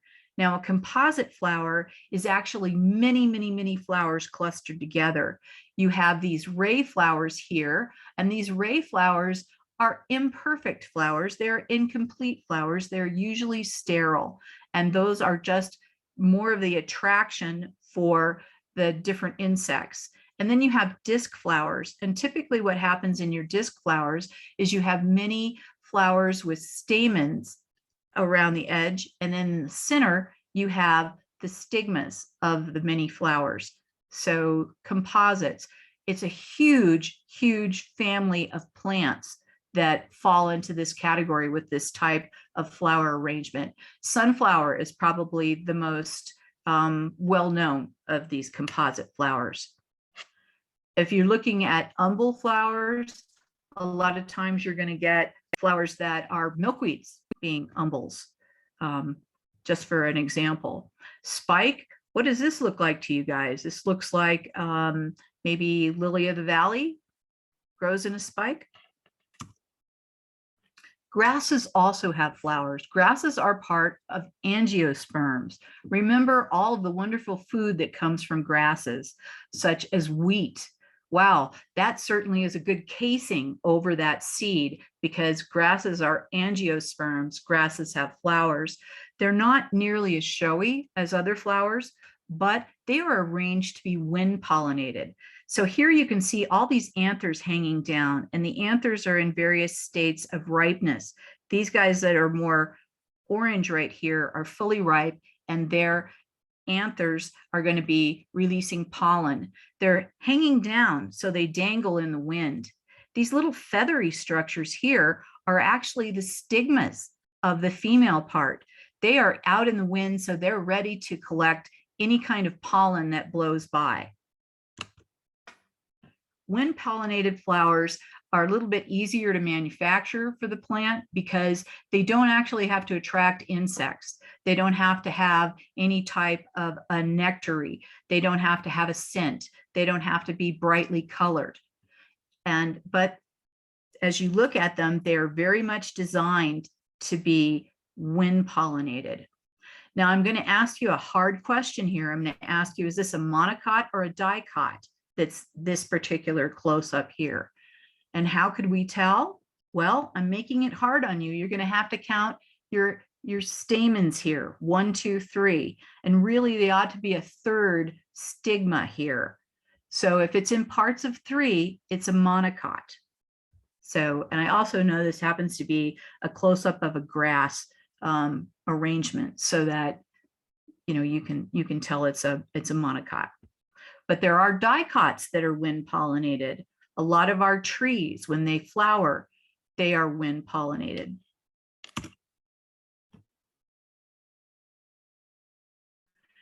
Speaking of traveling, seed dispersal. Okay, the plant has gone to all the trouble to make a flower. It's attracted a pollinator. It's had successful seed formation. And now we need to think about how those seeds will be dispersed. Again, the variety of plants is amazing, and they have several mechanisms for seed dispersal. One of them is, of course, the wind. Dandelion is a really good example about this. Maple trees, too, they form these little structures with almost wings that help them move in the wind. Some seeds attach themselves to animals so that the animal picks up that burr and carries it with it, or perhaps the animal eats the berries. Some are dispersed by water. A really great example of this is the coconut. If you think about how this coconut travels miles between tropical islands to find a new home.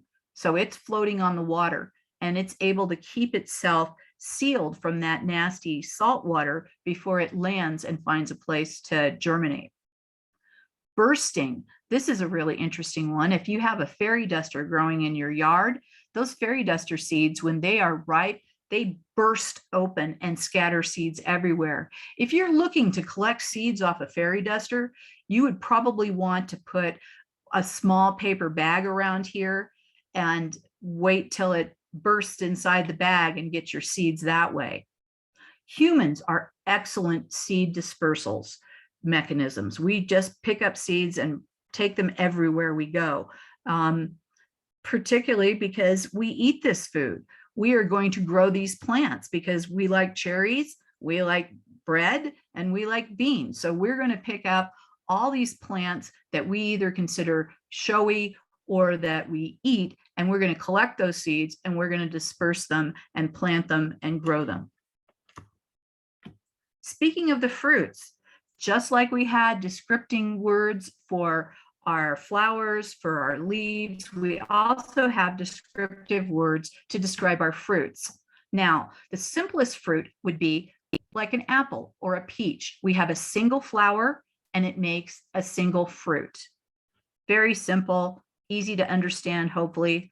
An aggregate is when you have many, many ovaries close together, like in a strawberry, and they form a single fruit from multiple ovaries. I know I said multiple, and then the next one is multiple, but the fact that those ovaries are gathered together, they're aggregated together, is what makes the strawberry. Multiple, you have multiple flowers that create a pineapple. The fruit is fused together. Then other important thing I'm going to hit on again is these seeds are not naked. They are enclosed in a casing. They're angiosperms. Remember the gymnosperms, like the conifers? They have naked seeds. They bear their seeds on a cone, and they may have a little bit of wind dispersal help here, but it is still a naked seed. You can look at a juniper and say, well, what about those doggone juniper berries? Well, those are actually cones. And when they open, that's when they can be pollinated, and that's when the seeds can be distributed. So they're not actually a fruit casing the seed itself. They are a cone that holds the seeds. Seeds are the most resilient phase of a plant's life. They've been able to germinate seeds that are thousands of years old.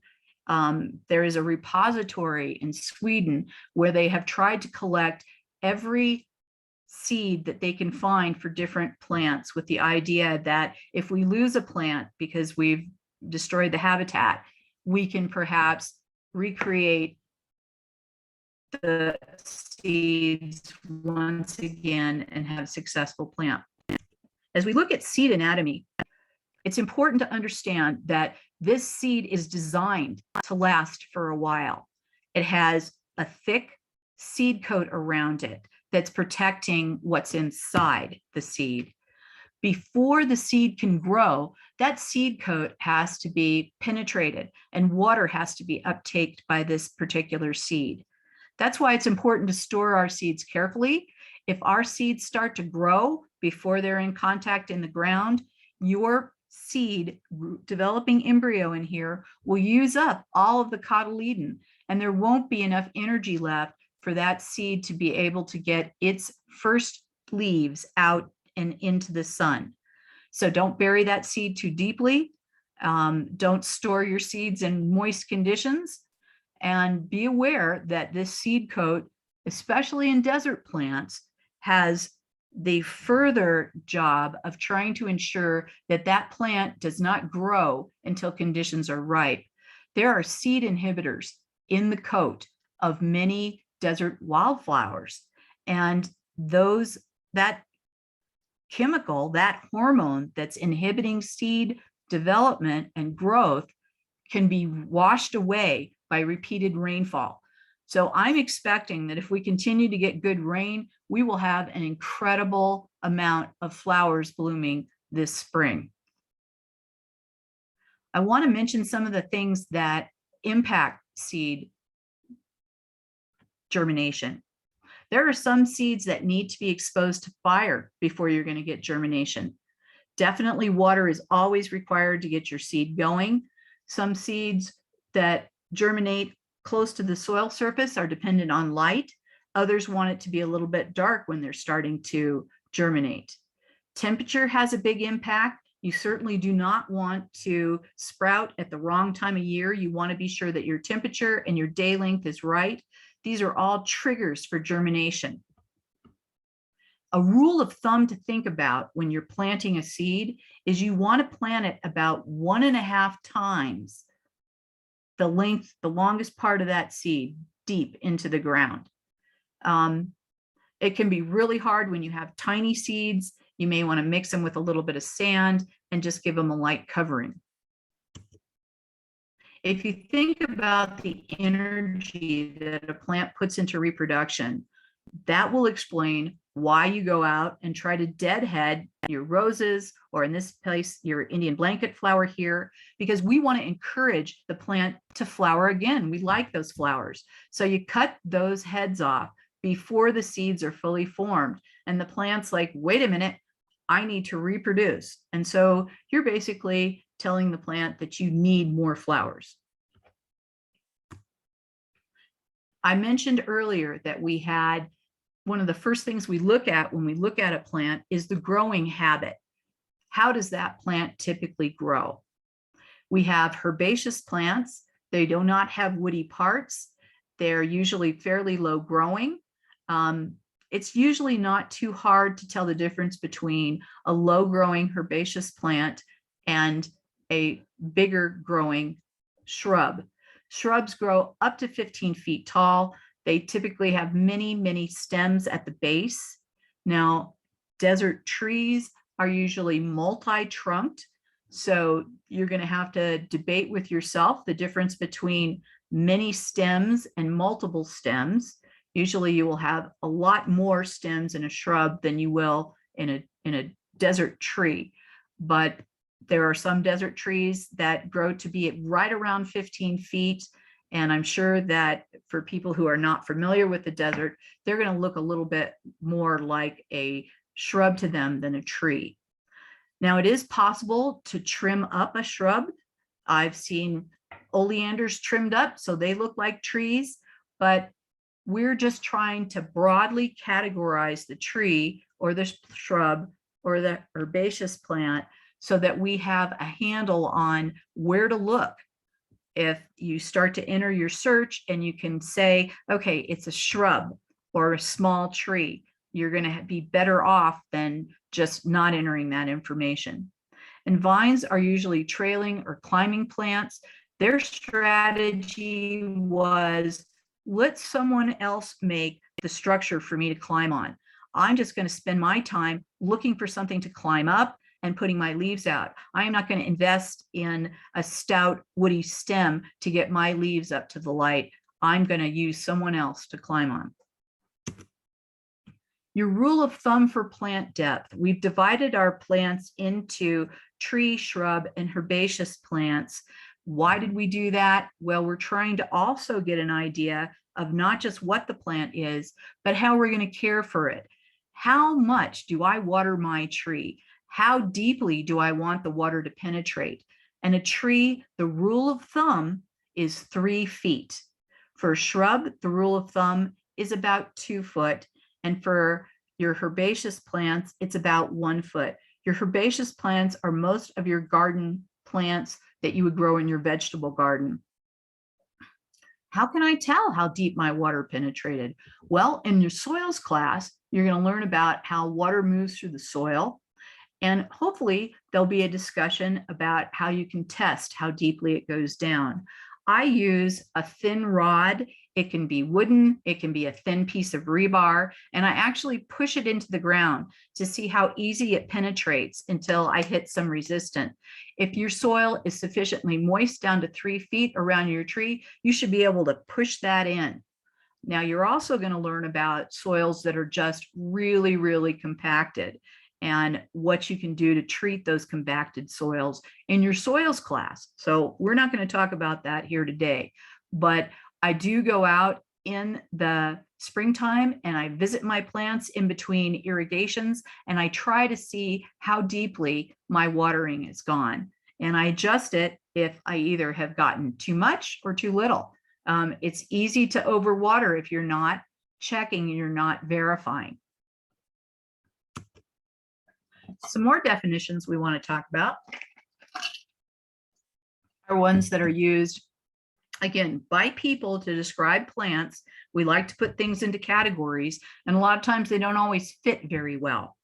An annual plant is able to complete its life cycle in one growing season and 1 year. It grows up and it completes what it has to do. It does its flowering, or it sits out as stolen and does some asexual reproduction, but it's reproduced. It's done its life cycle. A biennial is going to have a life cycle in 2 years, or 2 growing seasons is more. So the first year, it's going to concentrate on growth, the second, reproduction. In a perennial, those plants are around all the time. They grow and reproduce each year. Now that I've given you those great definitions, I am now going to murky the water a little bit by letting you know that there are some perennials that we treat as annuals. A lot of vegetable garden plants could grow. For example, you can look at chard. Chard can grow for multiple years, but we're typically treating it as an annual and pulling it out each year. That some perennials don't actually reproduce each year. Sometimes they wait a year and reproduce. And in the desert, we have some wildflower species like desert marigold and globe mallow that will go more than a year if they get enough water and if they're in a good place. So they can grow multiple years, more than just 2. So I don't know what you call that plant. It changes its mind depending on conditions. So some biennials are going to last longer in warmer climates when they're not exposed to frost and they don't have to go dormant or go into a seed where they're going to be safe until the next growing season starts. I promised we were going to touch on taxonomy and a little bit of our favorite Latin scholar, who is Carl Linnaeus. He was the person who developed our taxonomic system as it exists today. It's been modified over the years, but it's his basic categorization. He starts out with fairly wide categories, like kingdom. Now, the world has changed and we have come up with more than just 2 kingdoms. It's not just plant and animal. We have protists and we have a variety of other different things that fit into those kingdom, depending on, you know, whether your single-celled organism can move or not. Does it have chlorophyll? Is it a moving plant? What are we going to call those? And those are in the other kingdoms, one of the other kingdoms. I'm only going to focus on the plant kingdom because this is botany. We're studying plants here. As we move down, we're getting narrower and narrower until we finally hone in on these last 2 categories, the genus and the species. If you know the genus and the species, you can give it to anybody and we will all be talking about the same plant. Many different common names are applied to the same plant. I have heard burrowweed, many plants called that. You go to one part of the world versus another part of the world, they're going to call the plant a different name as the common name. But the scientific name, the genus and the species, if you guys can know that for a few of your favorite plants, you'll be able to tell when you go somewhere and you use that terminology that you're talking about the same plant. Carl Linnaeus got started He was born in 1707, and so it was very early in the scientific development of botany. And in those days, science meant you wanted to be able to speak to people in different languages, and the root language was agreed on was Latin. And so that's why we get all these Latin names. Now, Carl Linnaeus was called the father of modern botany. He was also a plant lover. When he was a little kid and he was starting to lose it for whatever reason, his parents and his caregivers always knew you could hand him a plant and he would become interested in the plant and stop that temper tantrum right away. One of the ways I remembered all this order when I was way back when studying this for the first time is if you take the first letter of each one of these, you can say King Philip came over for gin Saturday. That was how we remembered it. It's kind of an easy way, but we are most concerned with the family, the genus, and the species. The genus and the species will tell us exactly what plant we're talking about. The family talks about what plants are related to it. If it's in the same family, well, I'm going to have similar ways to grow it. I am going to know it's going to have a similar pests or similar diseases. So as you get into some of the plant pathology, you'll be able to categorize some of the diseases by what plants they go after. Each plant is uniquely identified by that two-part name, its genus and its species. Now, because this is Latin and because we have people who decide these things, they decided that the genus would always be capitalized and the species would not. So for this particular plant, it's an oak tree. Quercus embryi is its name.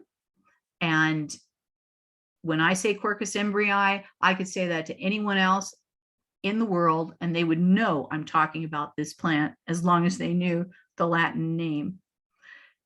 These plants are considered, this is a species of plants, and in the genus, if you are related by genus, you may get some hybridization. So there's hybridization that happens between the oak trees that grow in Oracle, where the Emery oak is going to hybridize with the Arizona oak, and you're going to get offspring that have blending of characteristics.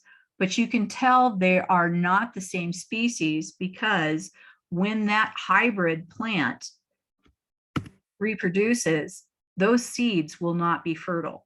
So one way to tell a species, it's going to produce fertile seeds when it's reproducing. So now I'm going to talk a little bit about the different families of plants. So this is a composite type flower. It's in the Asteraceae family.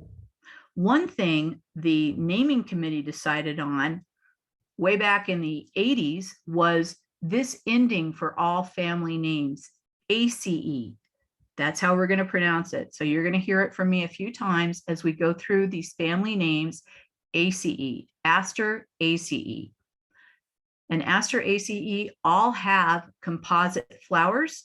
We talked about the two types of flowers, the ray flowers, and the disc flowers here. The disc flowers have two different types of flowers in them. They have the flowers that have all of the anthers and the pollen producing portion of the plant versus the stigma, where that's the female portion of the plant where all the seeds are going to be formed. Examples of sunflower type plants include artichokes and chamomile and lettuce and many of the flowering plants that you see in landscapes. Solanaceae is the potato family. Solanaceae are characterized by having poisonous parts. So, you don't want to eat a green potato, and you probably don't want to chew on the stems and leaves of several of these plants. For this particular family, all of the petals are typically fused together, some to a lesser degree, some very fused, like this datura right here. Their flower parts are in parts of 5. So you can count the flower parts. In this case, let's count these little horns that are coming off the flower. 1, 2, 3, 4, 5. 5 parts. You have a lot of great vegetables that come in the Solanaceae family. You have tomatoes and potatoes and eggplants, bell peppers, chili peppers. We have poisonous plants like this lovely datura over here. Belladonna is also a poisonous plant. Tobacco, tubular flower, poisonous plant.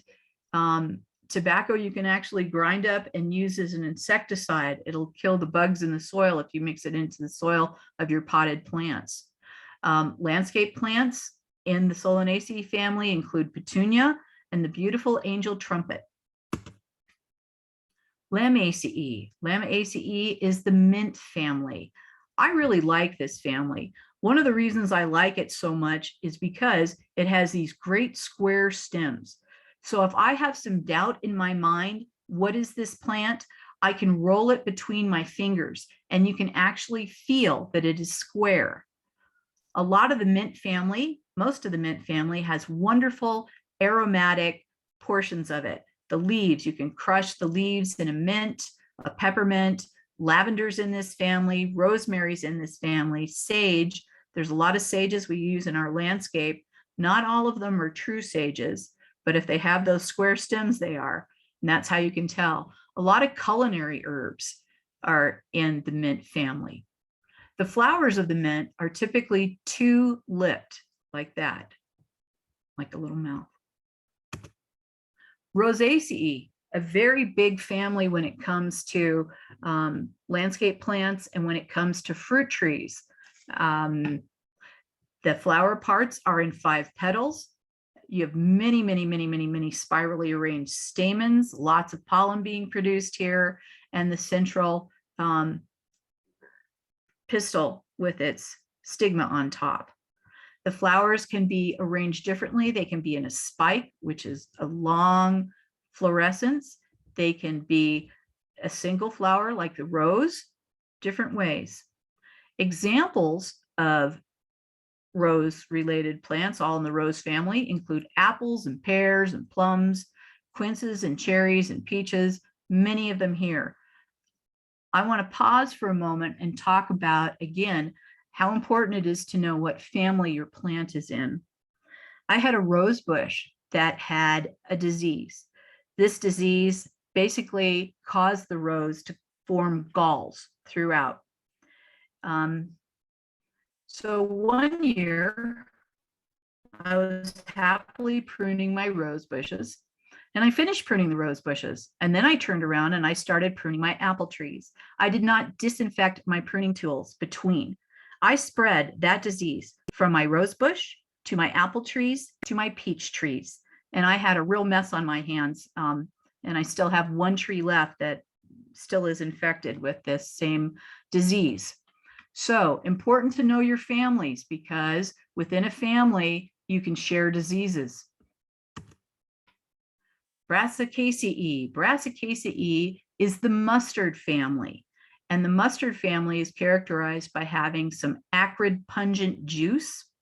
Its flower parts are typically in 4s. You can just count 1, 2, 3, 4 petals right there. 1, 2, 3, 4 petals here. They have alternate leaves. Remember, we talked about opposite versus alternate. In this case, alternate leaves for all the mustard family.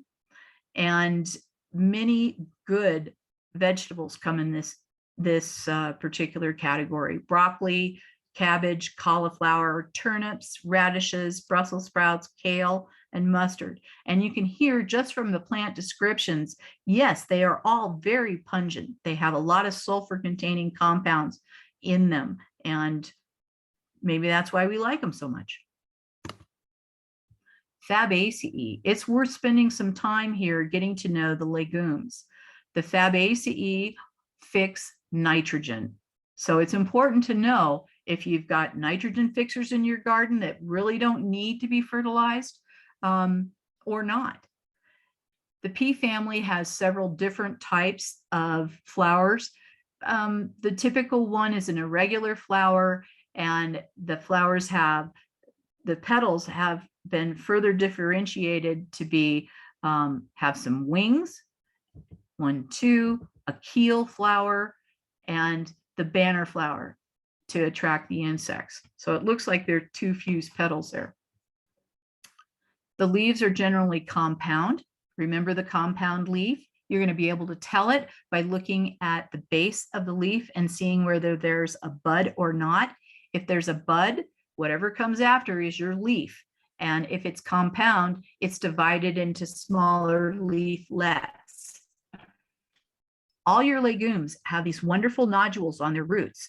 And remember, we talked about this earlier, how those nodules are basically little places for bacteria to move in, and the bacteria that are specific to legumes are ones that fix nitrogen.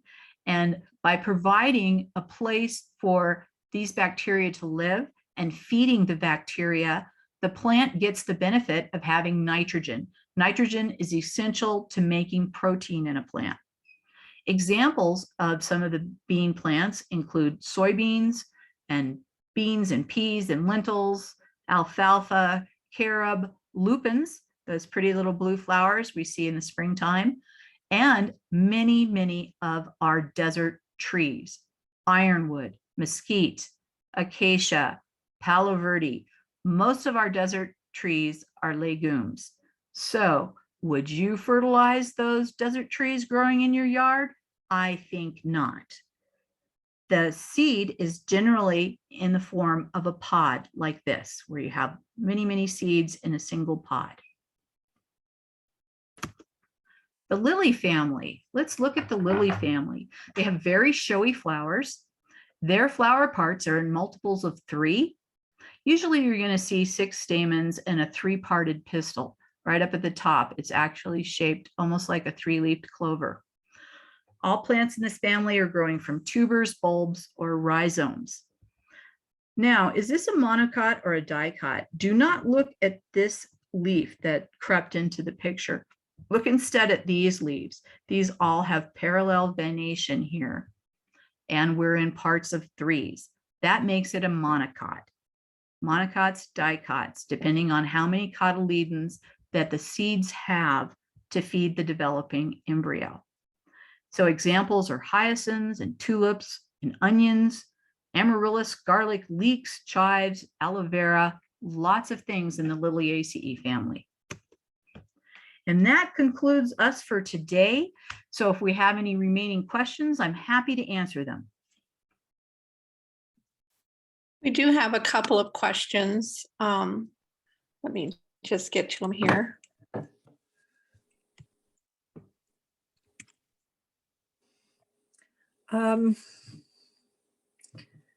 How do we tell the difference between a shrub and a vine? Okay, so your vine is going to crawl over, and I'm stopping my screen share so we can all maybe look at each other. Your vine needs to climb on something else for support. So a vine is going to climb up another plant. And so if you were to take the height of the vine and try to categorize it that way, that wouldn't really work for us. So we are going to look and see, is it climbing on something else? Did it need to climb on another plant to get that tall? So that's how you would tell between a shrub and a vine. One of our students typed in a little reminder for how to remember all those descending from kingdom down to species. King Philip climbed over 4 green stools. That works too. But there's a lot of them, I know. There are a lot of them, and I guess mine was developed while I was in college, and at the time I had a particular fondness for gin and tonic, so I admit.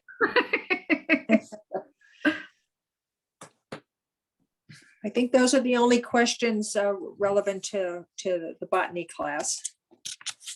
Okay, great. If you guys go away and think of other questions. Oh, here, one more. Yeah, One more. oh, good. would the nectarine tree be in the Rosacea family? Yes, Okay. that was easy. Right. And Lauren would like to talk about fire helping regeneration with seeds. Okay, so there are some plants that were developed in conditions where burning happened regularly. And a lot of these plants have seeds that actually have to be exposed to a really high temperature before they can germinate. So you have that process going on after a fire. Other things that help regenerate after a fire are the fact that you've basically reduced all of your plant material to something that's very easily compostable and available in the soil. You have a little bit of a balance between a fire and what plants grow. If you get a very, very hot fire, which unfortunately we're getting a lot of, that fire can actually seal the soil and make it very difficult for plants to break through that crust. Most of our plants in the desert that have adapted to fires in the desert were adapted to fires that moved very, very quickly.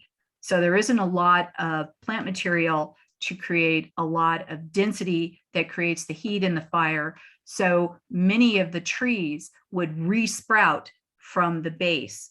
However, with a lot of invasive species, including one called buffalo grass, the heat of the fires are increasing.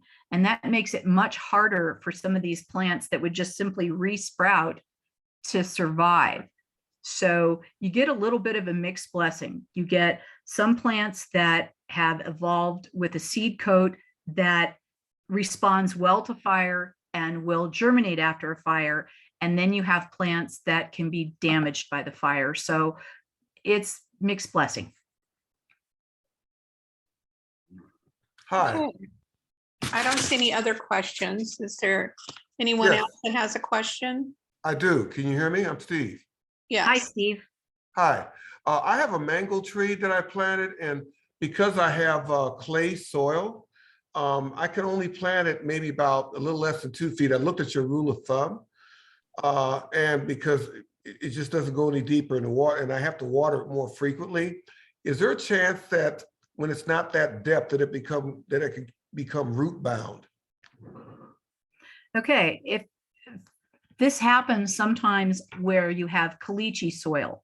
So Yeah. for example, a caliche layer will form in the soil, and I'm sure they'll talk about this during the soil class, and it can actually almost act as a pot so that your plant's not able to penetrate. A lot of plant roots, though, are going to be very tenacious, and depending on how clayey your soil is, they'll be able to move through the soil, and depending on how well adapted it is. I'd be interested to know how well your mango tree grows. I don't know when you planted it, but mangoes were developed in a very humid climate that you would get around the equator. So I'd be a little bit concerned about your mango, and keep a good eye on it. And I wish you very well with it. I could send you a picture. That'd be great. Yeah, and something else that's helped is I make compost stew. Have you heard of that? Or compost smoothie? Are you familiar with Yes. that? So Compost is wonderful, and the compost will actually help the penetration of your clayey soils. It'll help improve the structure of your soil. Okay, great. Where can I send pictures to you guys at? You can send them to your coordinator, and your coordinator can forward them to Catesby. Okay, thank you. Thank you. And there's one other question here, which is not really considered a botany question, but I'll go ahead and give it to you. How can I get rid of a mesquite tree that was cut down but continues to grow? Okay, I think they're probably going to talk about this a little bit in our integrated pest management. Anytime you have a plant that's growing where you don't want it, a plant out of place is considered to be a weed. So in this case, you want to control your mesquite tree. I have oak trees that I have cut down repeatedly that are very, very difficult to kill. In those cases, You either have to out stubborn your plant, which can be very difficult, and continue to cut it back and cut it back and cut it back. In other words, you are not going to allow it to have leaves because those leaves are going to continue to make food for the plant. So you want to basically use up all of the food that your plant has stored in the trunk and in the roots so that it will not grow anymore. You can also resort to chemicals, and I will allow the folks who talk about the pest control to talk a little bit about herbicides that could be used and some of the pros and cons of those. Okay, thank you. So with no further questions, thank you for attending our class today. And if you have further questions on today's topic, please contact your mentor at your local Master Gardener Working Group. We're looking forward to seeing you at the next Zoom class, which is October 13th. Parker Filer will be speaking on soil, water, and plant relations. The classes start at 9 a.m. sharp. Thank you. Okay, great. Thank you.